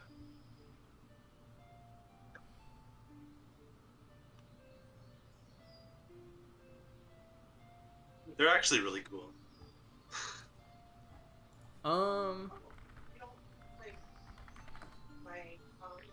I basically can make a lion. Made of gold? Yes. So it's a pair. It's a pair of statues. I think. when you touch the item, a word appeared in your mind and you were able to hear it. I think the Elvish word for lion is Rabi, if I remember correctly. But you could deduce that Ravi is the command word. Fucking nerdy ass. Robbie. Ravi, R-A-V-I. Are you using that like off of tokens? I think so. I think Or it's Elvish? Tolkien. I think it's Ra. Is it Ra? Raui? I think R-A-U, but it's pronounced like R-H... R... We'll just say Yeah, Ra. We'll just say R-A-U. Ra. Yeah, Rao. It's something like that. We'll say it's Ra. Or Ra. Fuck it. Ra. It's Ra. There you go. There Ra. it is. Ra. I must roar myself to summon the lions. Meow. Rah. But But it's I it's just pretty fucking cool. After we've done our searching. yeah. But it's a good thing we stopped. Yeah, it I is a good agree. thing you guys stopped. Yeah. You guys would have definitely passed on some magic items for real. Yeah, I wasn't about to dude, make you that guys plus stop. We Yeah. we must find the things, the buildings. I promise. Yeah. It's gonna be No, Why, we're why like- are these combats so difficult? You guys missed your magical items about 2 sessions ago. As you are all within the confines of this magic shop, or this shop of magical items, you hear a large thump coming from outside of the building near the street, kind of, probably more towards the northern room. I had already walked outside because I found my item first. Okay. As you look to your left, Anarian, as you kind of standing in the doorway, as everybody else kind of has gathering their items, you look back. Arosi has this figurine of a golden lion in his hand, and It's actually 2. Well, unless you only one. found 1. it's Okay. only one. And Iljor is investigating a sack.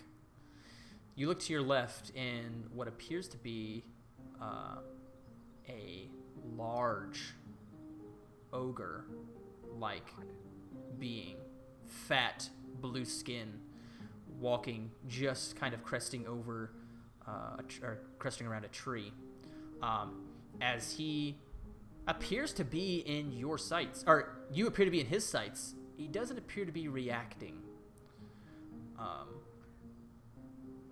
As he just is like walking, sniffing the air, coming towards your horses. He's going towards the horses. You're not there. Anarian, you see. But he is looking at me. It looks like. You are definitely 100% within eye shot, maybe just off the corner and in the Okay. peripheral vision, but he is not paying any attention to you. He's just sniffing the air, moving more closely towards the horses.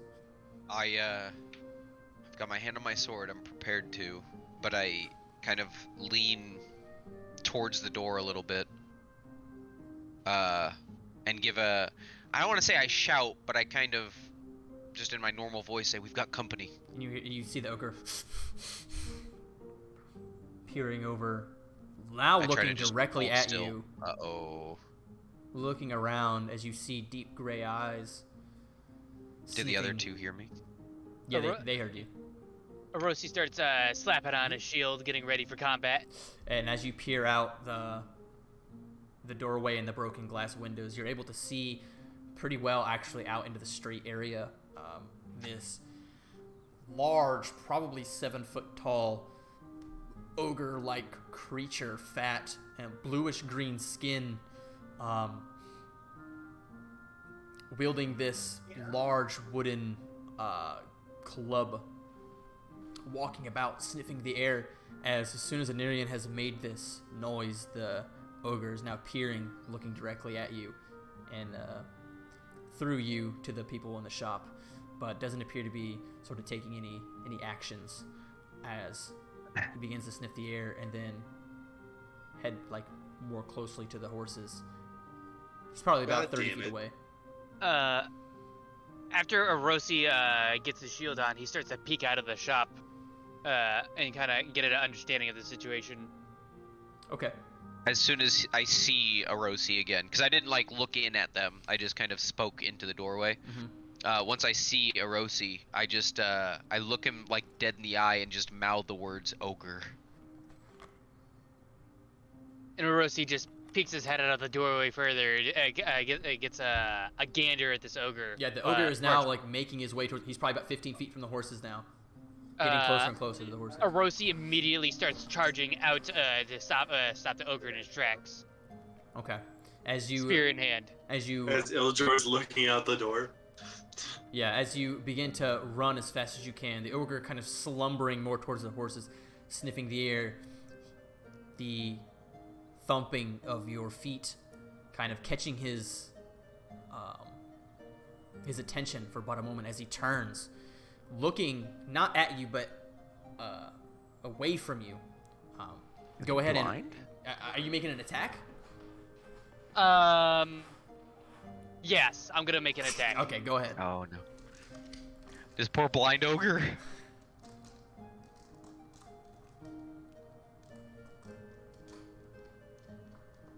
Yeah, this I will orphan not bastard, let him this get orphan anywhere ogre. near those horses.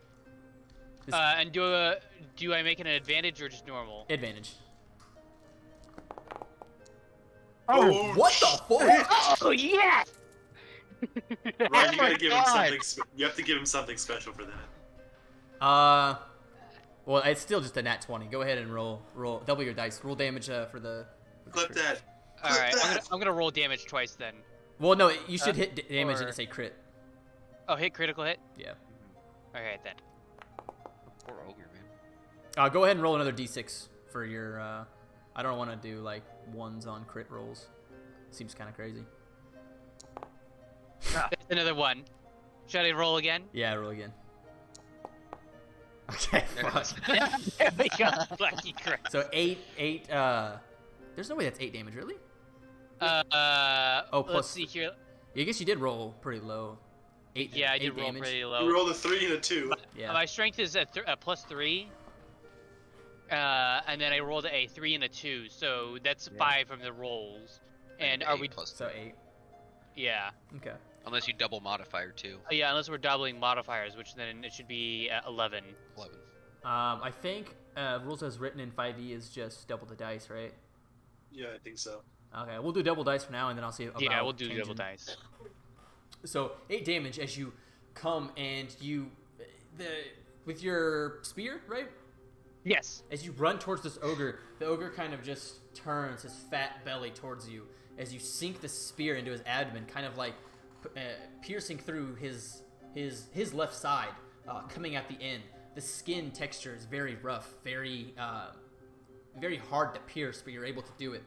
As you immediately take your spear out, and you can just see blood curdling, rolling down his fat stomach, as you just hear this triumphant roar, this guttural sort of like scream. The horses are now beginning to grow scared and kind of moving about. The ogre is going to roll to attack you with disadvantage, as he's taking his club and he's just swinging it. That was a nat 20. Oh man. That was another nat 20, bro! Oh my god! Oh, don't wow, even this is see that, bro. hilarious. Holy shit. I get 2 net 20s on Bro. advantage. Okay, and so he it's the gets 2 net opposite of 20s on last session. disadvantage? What the fuck? Damn, I Ryan, really I wish told What you. is This that? campaign is #blessed. I don't like. Fuck, man. I Or kind of wish cursed. it was like public roll. You saw it on here, but I swear Jesus. on everything, bro. That was 2 nat 20s I in believe a row. you. I trust you. You stab it in the stomach, it smashes your skull in. Fucking holy shit, bro. Hold on, I need Or a else he moment. just dies on the spot. I need a moment, bro. If it's a giant club, that's a D12, I think. Ow. 10 damage. 10 damage. I will As- take that. As he is able to just kind of like pinpoint your exact location through the piercing of the spear, he comes down with his great club and just strikes you in the shoulder. This searing fire pain, almost as if your like collarbone has been broken, but it hasn't. So don't worry, like it's all good. Just the searing Yes. pain kind of knocks you off guard. He lets out another guttural scream as everybody kind of takes a defensive stance and prepares to fight. You see, out of your peripheral vision, this projectile sink into the ogre's neck as he holds it, and you can see like a little bit of blood trickling down the fingers as the eyes sort of roll back, and the ogre slumps to the ground seemingly unconscious.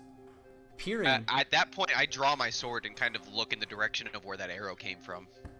Okay. I am already heading towards Orosi because I see that he's pretty badly injured, He did get concussed. Okay. and I have cure light wounds, which I'm going to use on. As you instinctively, Eldjor, go to tend to Orosi, Anarian pulling out his sword, the ogre lying there.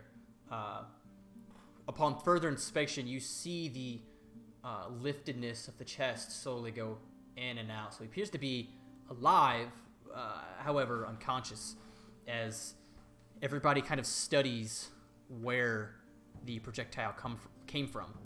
You see, cresting over a hill, a very small hill on the side of the road, a tabaxi. This tabaxi adorned in very distinctive chainmail. Hey, Or excuse me, leather armor, has the patterns and colors of sort of a Maine Coon, very white and gray, this grayscale, but not anything along the lines of like a long-haired cat, but a short-haired, grayish white, just kind of standing, foot propped up on the hill, blowgun in hand. are you okay? Are you asking him that? Orosi, as I'm casting cure light wounds. Is he still have that? Does he still have that blowgun aimed at us? No, he just has it by his side. Okay. He begins to move down the hill, brushing off the sticks around in the leaves inside as he makes his way towards I'll walk towards him as he's coming towards us. I don't have my sword like in attack position necessarily, but I do still have it like drawn by my side as I'm walking towards him. Okay.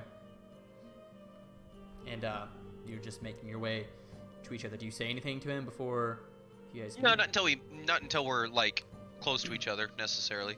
Okay. And this tabaxi, like I said, adorned in very distinctive leather armor, and various small weapons. Though no words are exchanged initially, as you two come up to one another, he begins to take a deep breath. Were you following it? Or... Mazatlan treks to Wilhelm. I heard noises. Is that your name? Mazatlan is the name. But allies call me Meek. Well, it's good to meet you then, Meek. You said you trekked to Wilhelm. That is correct. Mazatlan has saved your lives. Perhaps a thanks is in order.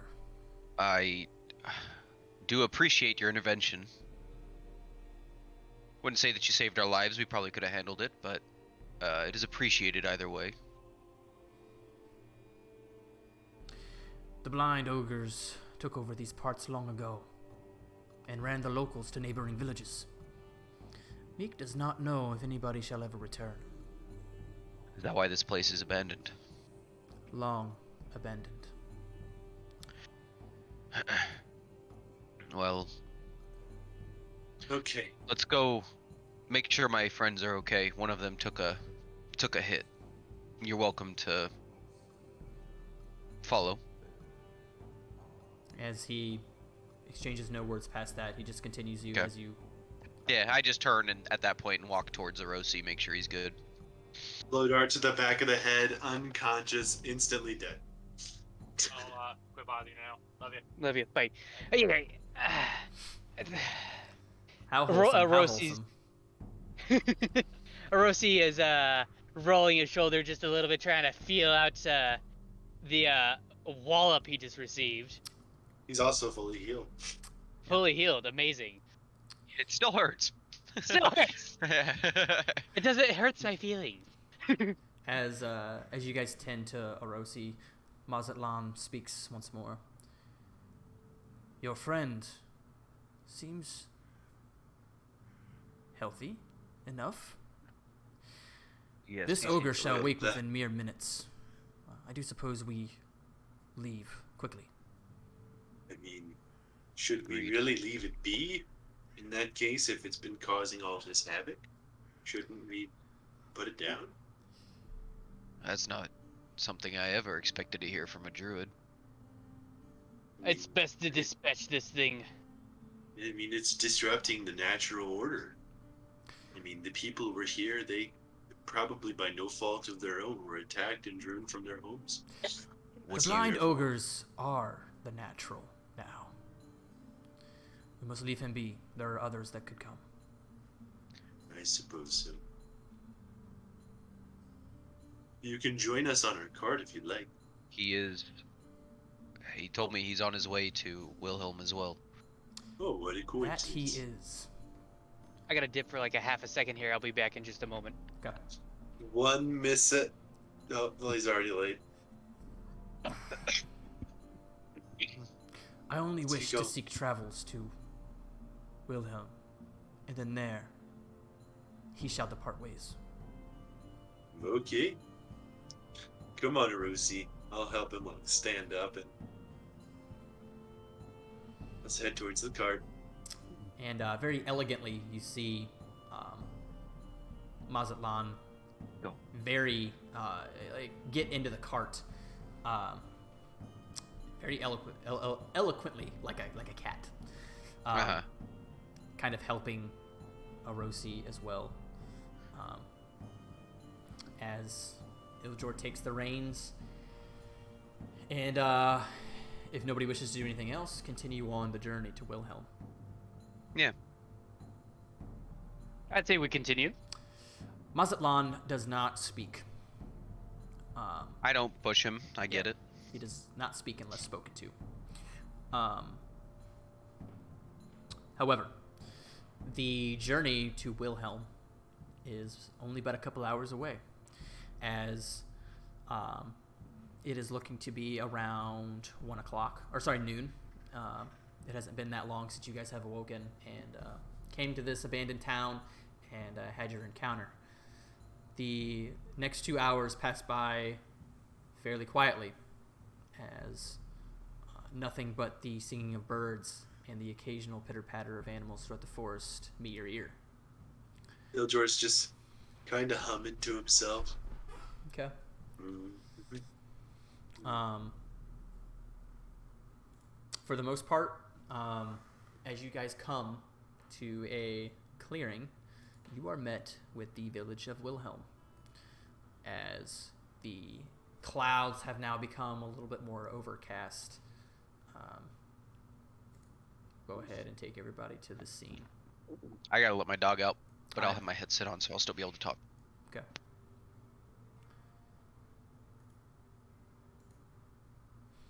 Raptor says you're still in the Silverdale, man. Are you alright? It says that it's loading. Okay. Oh, there it goes. Okay. He's lost in the woods. Yeah, a druid lost in the Silverdale. That's crazy. As you said that it is a little bit overcast, I am going to go ahead and use Druidcraft to summon my little weather ball. Okay. And you, does this have infinite uses? It's a cantrip. Okay.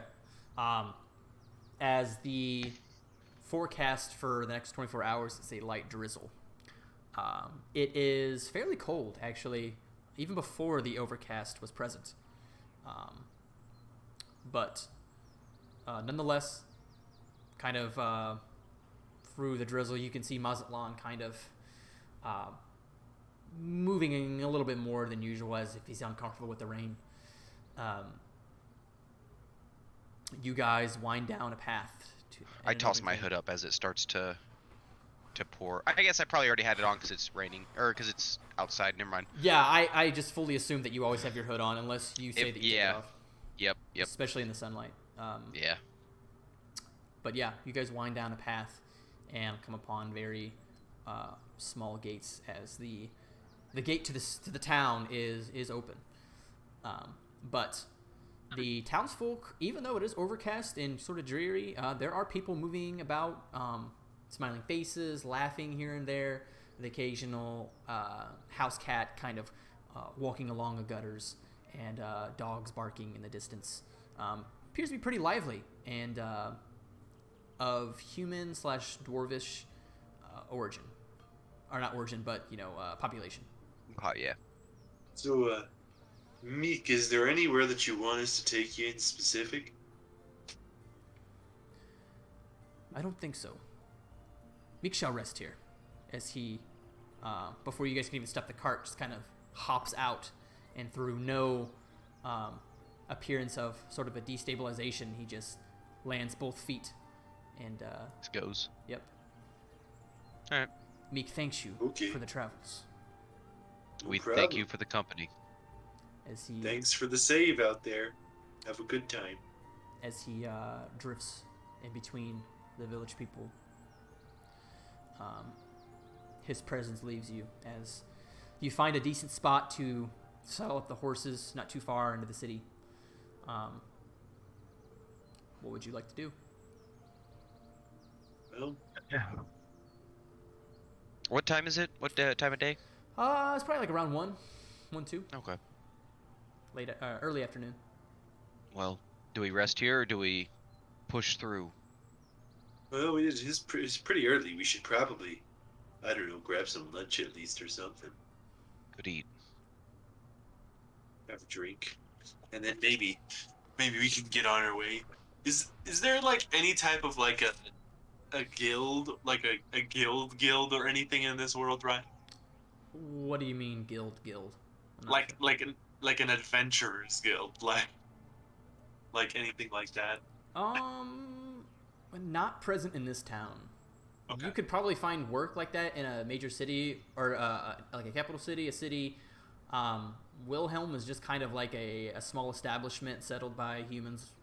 And the reason why I ask is like basically, like if there's any trouble going on in the forest nearby, like that's what Quest. Ildur would You be want side quests. Yeah. Yeah. If there's anywhere where I would know that I could go to find information about any issues that people are having. Probably the tavern's actually the best place, I would imagine. Yeah. Or like an official's office or something, I would imagine. Yeah, that's what I meant. You're not. I mean, you wouldn't even know really where to start. All you see currently are various residential buildings and various small shops. Let's find a tavern, Iljor. Let's find somewhere we can eat some food. Yeah, that's a good idea. I'm hungry. Okay. Saddling up the horses, tightening the reins, and making sure they're all set. You three wander throughout the small village for about 20 minutes until you find a small gathering of various groups, approximately 4 to 5 in numbers, all gathering outside this 2-story establishment that you can see as the Caltrop Forest Tavern and Inn. Damn. That sounds like a forest you really don't want to go in. It's full of D4s, man. It's dangerous. Yeah, metal D4s, man. Like that one that I had. That one that I had. Yeah. Added a spiky.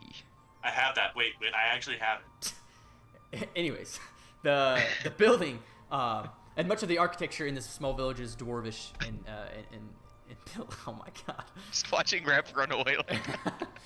He's so excited. He's literally had that thing for so long too. Yeah, dude. Literally since campaign 1. I remember when he got him and he tried to roll on the table and it was just making marks on the table and he couldn't roll them anymore.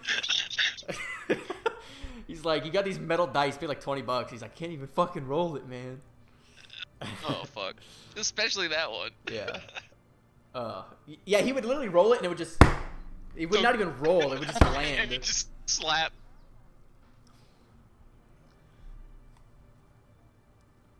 You good? Yeah, There it is. That shit, this is dangerous, man. I don't even know why they made that shit. That's fucking... It's solid metal. It's not solid. Bro, they literally It is just took metal. a caltrop and hollowed it out to look like a die. Yeah, like... honestly. But I have a whole set of dice. But yeah, this looks like dwarvish built, and you've seen that your fair share of dwarves, so possibly early settlements of dwarves built the town. But yeah, the 2-story establishment. As I don't know if I have a a daytime Tavern. image, but I have a nighttime tavern, but I'll save that for later. But yeah, various groups of people kind of stand outside, lingering, talking amongst themselves. Laughs are had. Yeah, it just seems like a very lively environment. Excuse me. As one of the female humans, kind of recovering from a laugh. I'm sorry. Can I help you? We were wondering if we could get a table. Are you asking people outside? Yeah, these are outside rap. We're not in yet. I was asking them to get out of the way yeah, first, so we could just get walk inside. through the door and grab a table. Yeah, just go in. Oh, I thought they were like. I thought that they were like. That was the in plan. The way. Anarion just goes in. No. Well, Yeah. I was under the impression that the people standing out front were like in the way of the door. No, they're not assholes, man. Like, Well, no, I mean I thought that they were like in line or something. I don't know. no, Okay. they're just groups of people like. Maybe you were the only one that misunderstood. They're just groups of people like talking and having drinks outside. There's not Okay, like. never mind. I Okay. don't bother the people. No, you definitely bother the people, and they're like, just go inside. Basic, I'm are you sorry. muted? I am. You are. I knew it. Do you mute yourself? God damn it, Basic! Stop It's on muting his yourself. headset. I I do swear the to same God. thing sometimes. So as I was getting attacked by family members for a moment there, every once in a while I have people just pass by. It's just like fucking. I'm just gonna mute myself. Okay. Basic, how long were you muted and talking? I don't know, probably a good 5 minutes. Oh Yeah. my god. I noticed you like your mouth moving. I was like, maybe he's just like talking under his breath or something. I don't know. There have been times where I would get into a whole rant by myself. Yeah. It's like I'm muted, or sometimes I'm not muted, Yeah. and then people are like, "What the fuck is going on?" It's like, "Oh, I forgot to mute myself." At least we have Zoom to know. You usually just come in, Yes. chime in 10 minutes later, like, oh, I was muted. Yeah. But Anarian, as you walk in, you're met with like groups of people. Some even like sitting on windowsills, having a drink, laughing.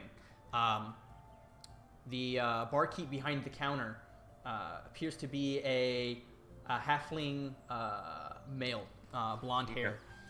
These various tables kind of trying to shout over each and every one of them to try to get their words in. But appearing in, you notice a voice kind of close to you, sort of belt out in this very deep, dwarvish kind of accent. It goes, "Ha! A drow!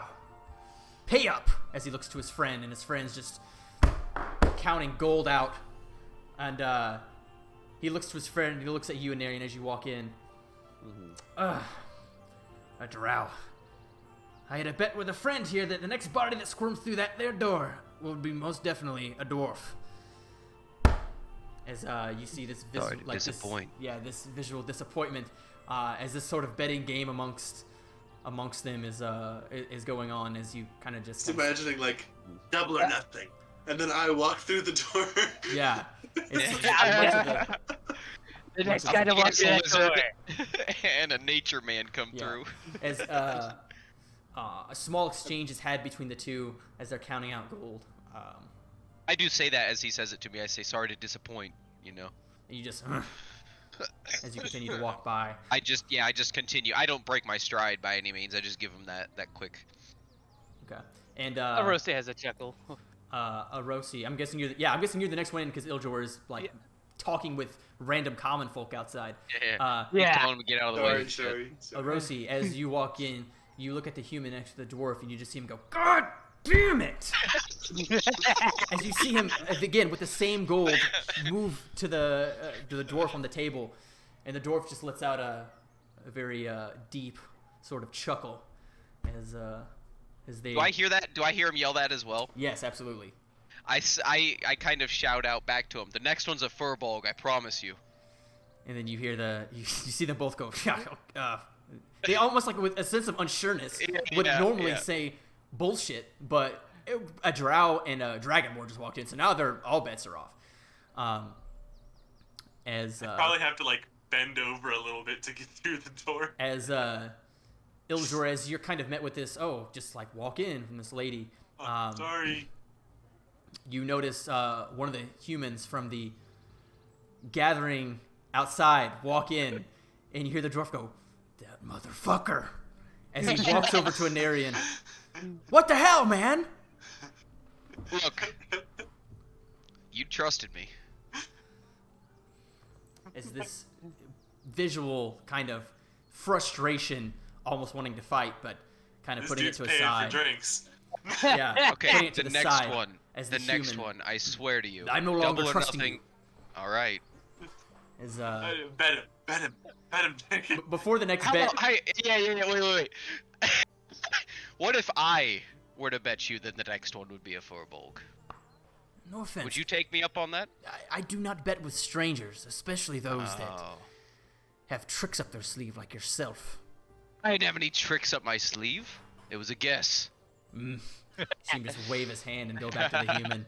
As, I just walked to the bar. Yeah, right after the human, Ildril kind of walks in, dumbly, like looks around, like, what the hell just went on? As all three of you now are within the tavern, trying How does to. Sorry, go ahead. How does the dwarf react? He just like as he's walking back to his table, you see him, very short and stout man, with his head down, mumbling to himself underneath his breath. As you step through the doorway, all 7, 8 of you or something, you could see just these large, bare feet. What's your skin color? Like a bluish greenish? Like a gray. Yeah, like a gray. Just these large toes of a furbolg just meet his eyes on the ground. You see him look up, almost breakneckingly, up. And you can just see Hello. his beard. You can't tell the words, like you can't read his lips, but you just see his beard go, and fucking moves back to the human. He sits down. I don't know what's I'm done. up I'm with done with that this guy. betting. I'm done with this betting. I don't know what's up with that guy. Let me put on some Tavern Tavern Tavern, ambiance. yeah. Tavern, yes.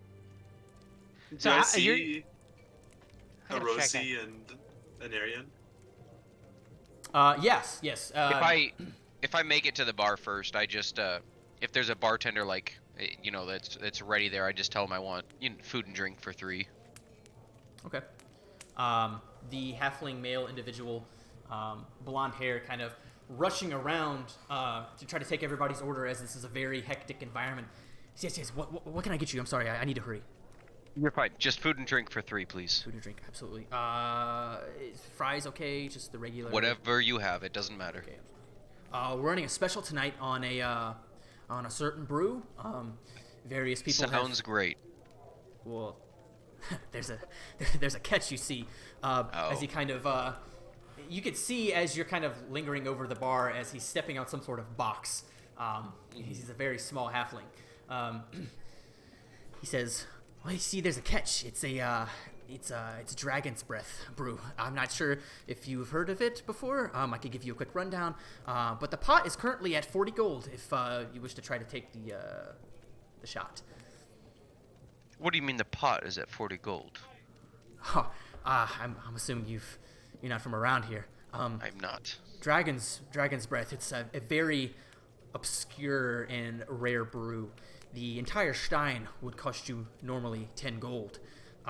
However, if you can down the entire stein in one go, you get the pot. Essentially, you pay in, or if you fail, you get you have to pay for the drink. Okay. But not only do you get the pot, you also get a special gift that's made by the tavern. So it's completely up to you whether you'd like to take that option. I think we're running the How much special. did you say it was? 10 gold? Yeah, I think we're running a special tonight. It's actually 5 gold, just to kind of get more people into it. It's tell very you fun what. to watch, and there is very interesting side effects. But I think you're best to figure that out if you try it. I'll tell you what, I'll give it a shot. Okay. Orosi sits up. You And call I this hand him Dragon's Breath 5. brew. Yes, absolutely. As you've kind of overheard this conversation, I'll go for it. He's I did tell basics him I was going resistant to for fire. it as well. Like, I handed him the 5. I told him I was in. okay. Well, I'll hand him 5 too. Well, just keep your money. If you cannot finish the stein, then we will take the money. But if you do manage to drink Understood. the entire thing, you will get the pot. So just hang on to your gold. I'll be right back with the food and the drinks. Can I get you anything to drink besides the Dragon Breath? I wouldn't want to. Basic ale for me. Absolutely. Basic ale for me as well. Okay. As Take he, my money. as he takes the And I'm order. assuming by this point is probably when I would walk up. Yeah. I already ordered you food, Iljor. What about my drink? You got that too. Okay. Okay. Takes the order down very quickly. Goes to a various separate group of people on the other end of the bar. Let me.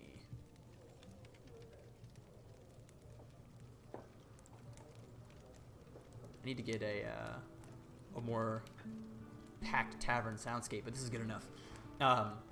As a human individual on the other end of the countertop has just been constantly like, hey, like drunk, obviously. Hey, over here! As the halfling had been taking your order, as the halfling now is trying to get his order very rudely. But several minutes goes by as most of the tavern is talking amongst themselves, over each other, drinking, laughing, the occasional glass breaking. But it appears to be very rowdy. Probably about 5 to 10 minutes goes by as the halfling comes up carrying 2 steins of dragon's breath and sets it down. And he exclaims very loudly, "Everybody! Everybody! We have 2 individuals here that are attempting the dragon's breath challenge." As most of the tavern in this general area has seemingly calmed down, and the voices have died down to about a whisper, as there are multiple people, especially on the countertop, watching to see if... Wonder if the dwarves are betting on this. Yeah, you don't know. But Iljor, you see these 2 steins be placed down in front of an Aryan and a Rosi. The steins themselves are very simple yet intricate in terms of the ironwork and the silverwork on them. But When real quick, when he sets those drinks down again, real quick, I say, I forgot to order a drink for my friend here. Do you carry root brew? yeah, absolutely. Every tavern in this region has root brew. Give me one moment. Yes, please.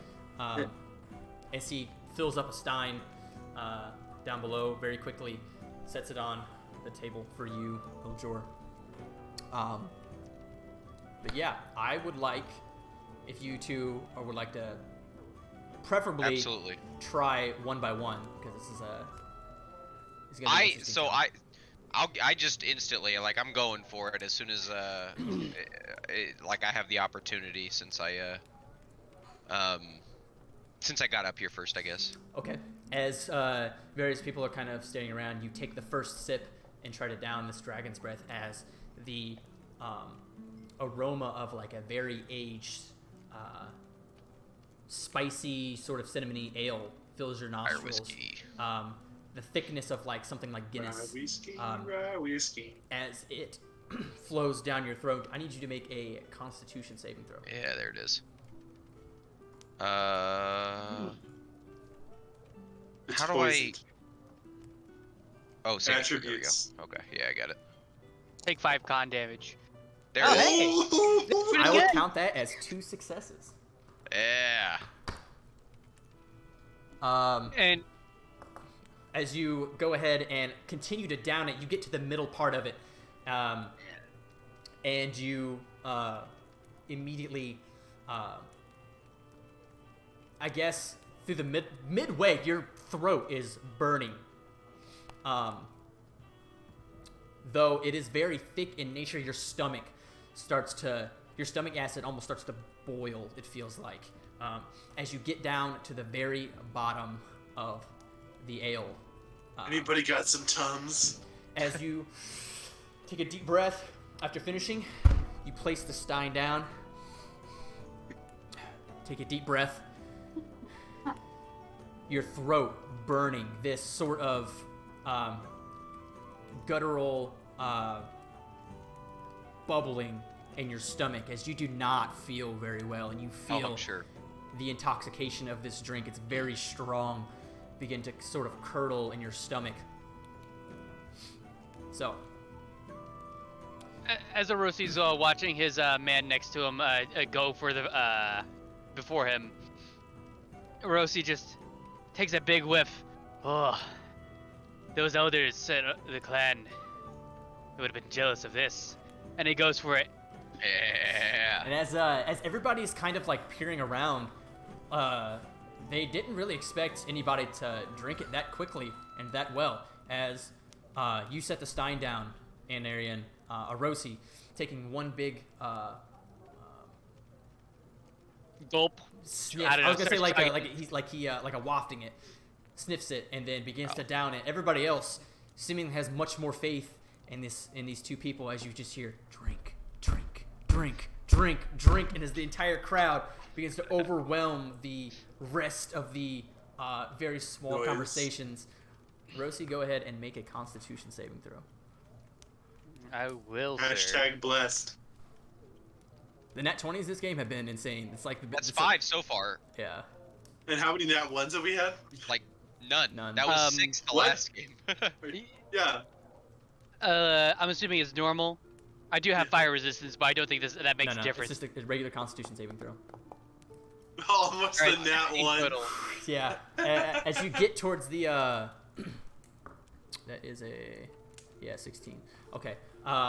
As you initially drink it, much of the same sensation, this thickness in your throat, sort of just coagulating as it flows down. This burning sensation reaches the pit of your stomach.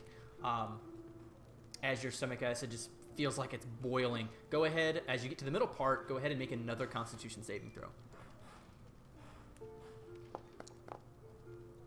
Okay. Oh, 18 this Go. time. Okay. And as you get to the final stages, the burning in the sides of your throat, almost seeming like eroding to the dragon's breath. You feel like your inherent ability to breathe fire helps a lot. But it's still a very burning sensation as you get to the very end and your stomach is just completely full of this disgusting brew. You finally make it to the very end as you sip the last bits of froth from the edges of the end of the stein, placing it down, looking at Anarian. You two have just completed the Dragon's Breath Challenge, which doesn't happen We very both often. just burp fire into each other's faces. Yeah, absolutely. As the chanting Rosie drink, literally burps fire. as the chanting drink, drink, drink just explodes in this absolute, I guess, explosion of voices roar, and yeah. roars of the crowd cacophoning off the walls, almost reverberating off and kind of like, just creating this immense atmosphere of everybody around them. As you guys finish, the crowd goes somewhat silent as you hear murmurs amongst the people. As the halfling kind of leaning into the table, looking at you two with the shit-eating grin on his face. You see him kind of like waiting for something as you feel this deep sensation in your guts as it begins to almost, like I said, your stomach has to begin to boil. This guttural rumble trickles down your stomach into your lower intestine as the sensation of just wanting to shit your brains out. I need you guys to make a Constitution saving throw and I want to say an athletics check. All right then. Dex saving throw. Constitution. Oh! And this is my athletics right here. I'm gonna go and throw that out right now. Okay. Go ahead and make an athletics. Okay. Okay. As you agilely leap over the side of the bench, shit just comes flying out of your hands. Rosie, let me explain to you.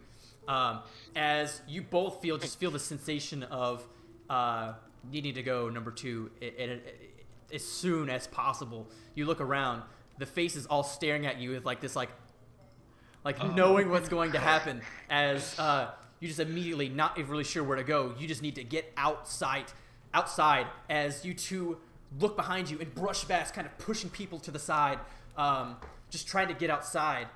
You hear the bartender 20 feet away as you meet yourself, kind of by the front door. He says, "Gentlemen, you almost forgot the key to the outhouse.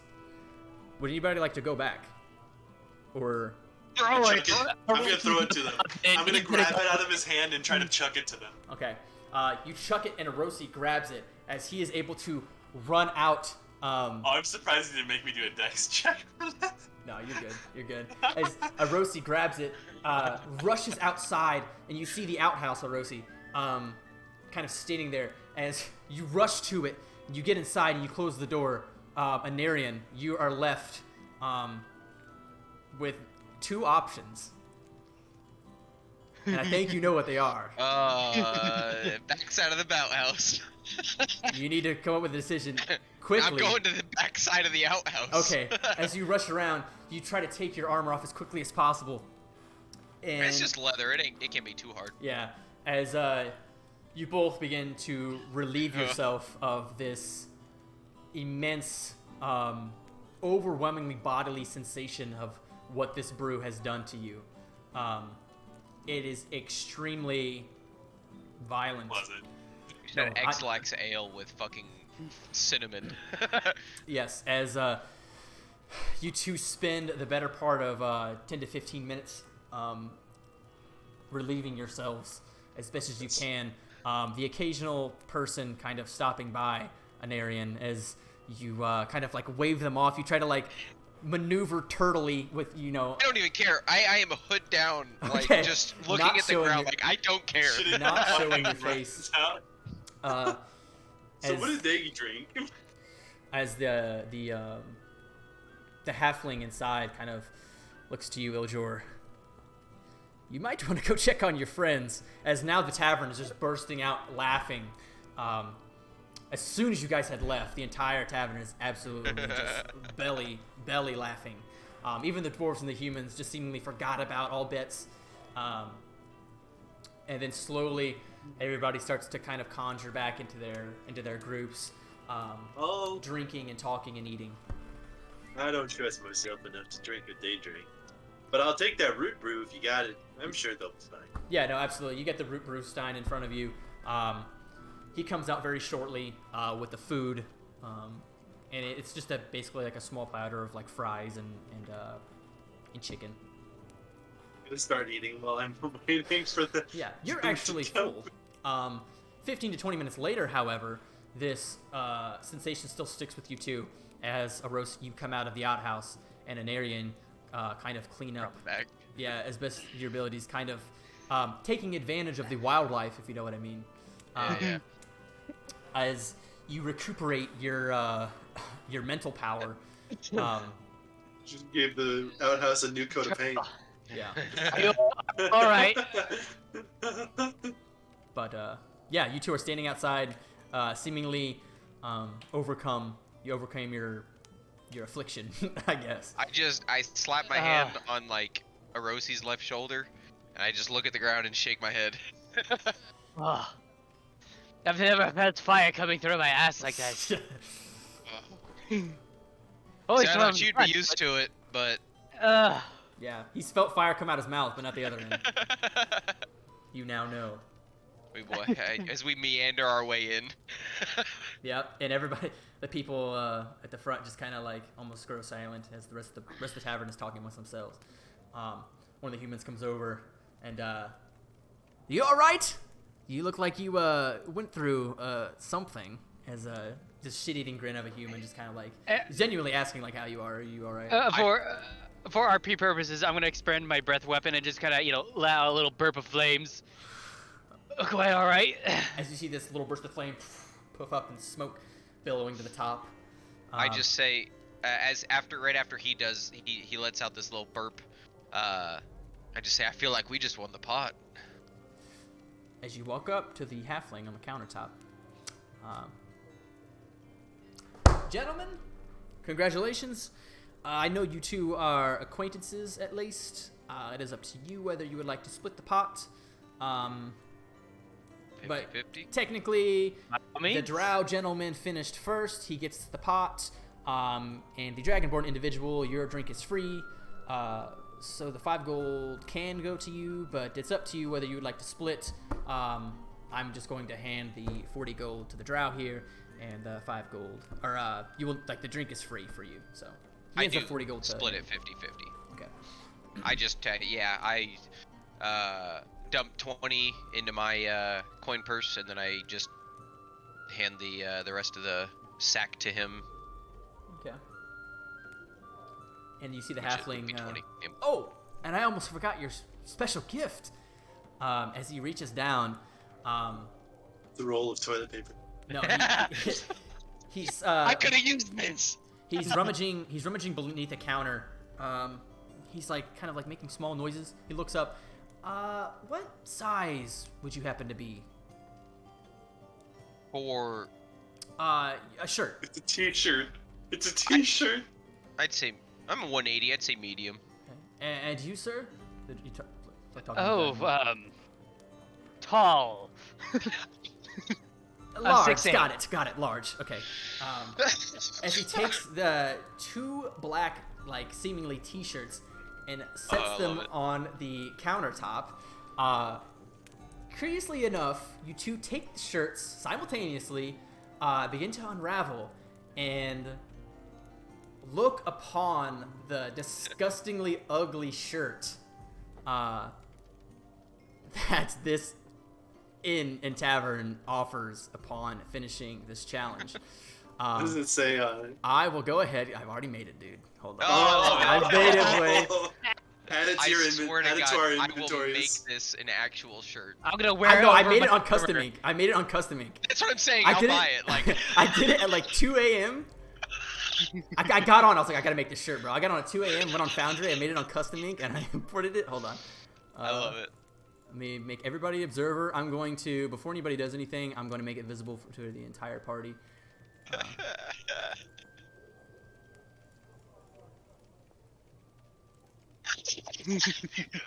Yeah, boy, look at that. As you just take it by the corners and you read this disgustingly ugly shirt. Oh my God. I don't know. I would Oh, be yeah. speechless. Ryan, send us the link on custom ink All right. right now. Right now. I'll legit buy this T-shirt. I'm buying it. I'm buying it. Contribute to your DMs, boys. That's So- amazing. I just after I take a look at it, I fold it back up, stuff it into one of my pouches on either my pack or somewhere I can put it. Okay. Rosie kind of Maybe awkwardly just sit it on puts my lap or himself. something. I'm I'm not gonna put it over my armor, but I'm going to put it in your inventory. hell yeah.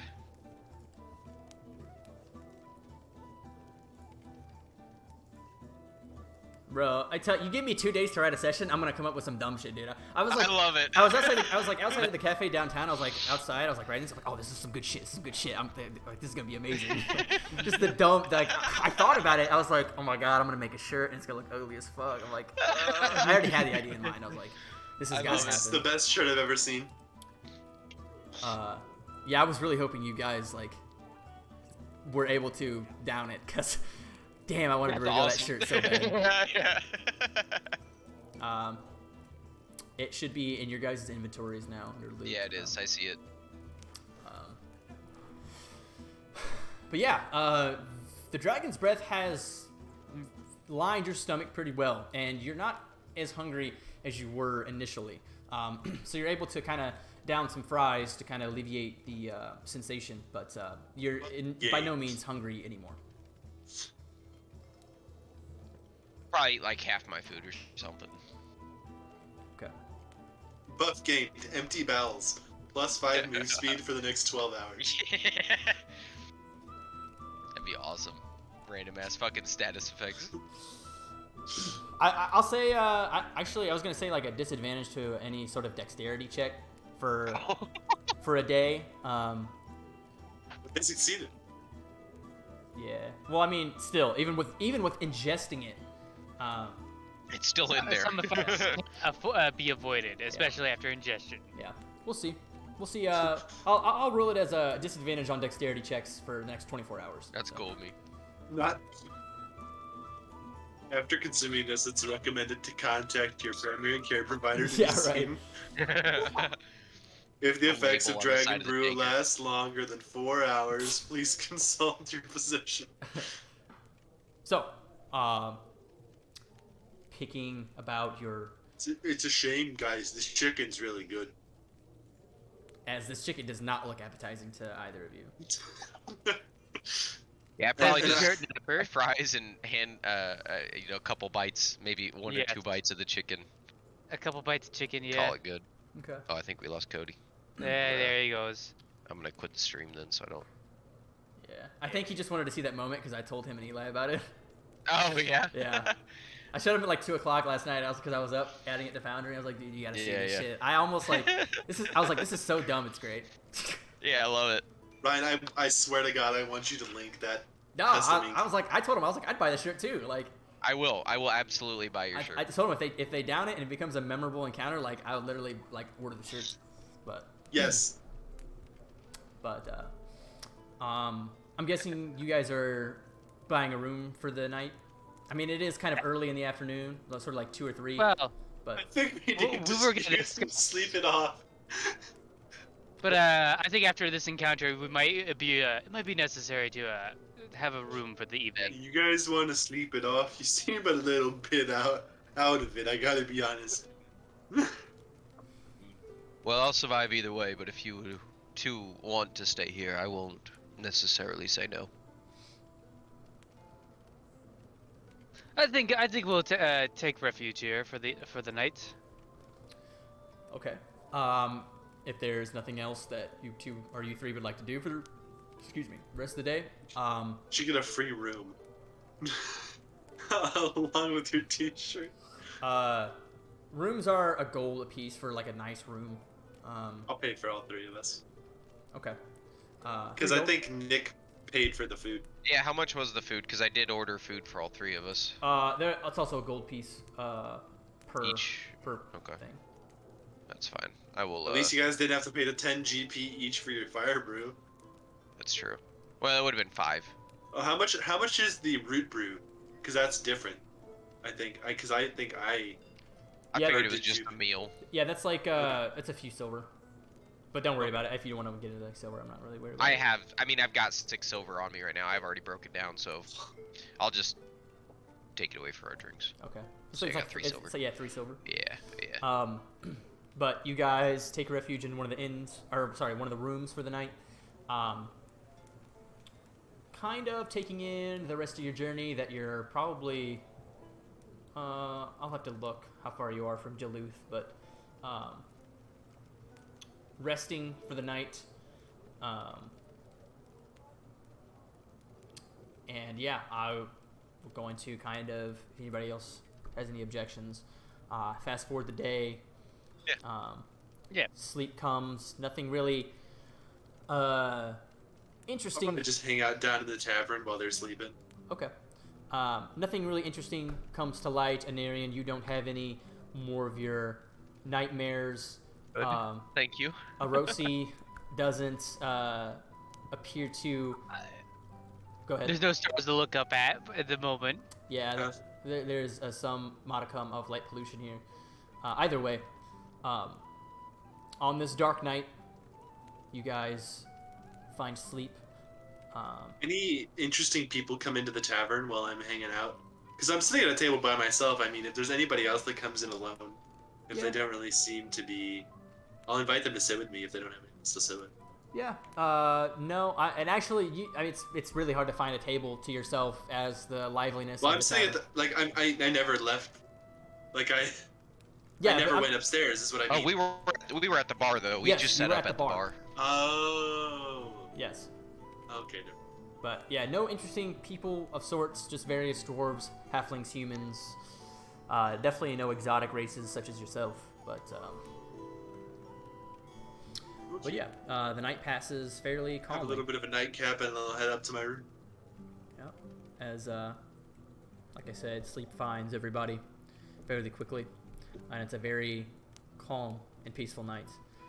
as you awaken in the morning,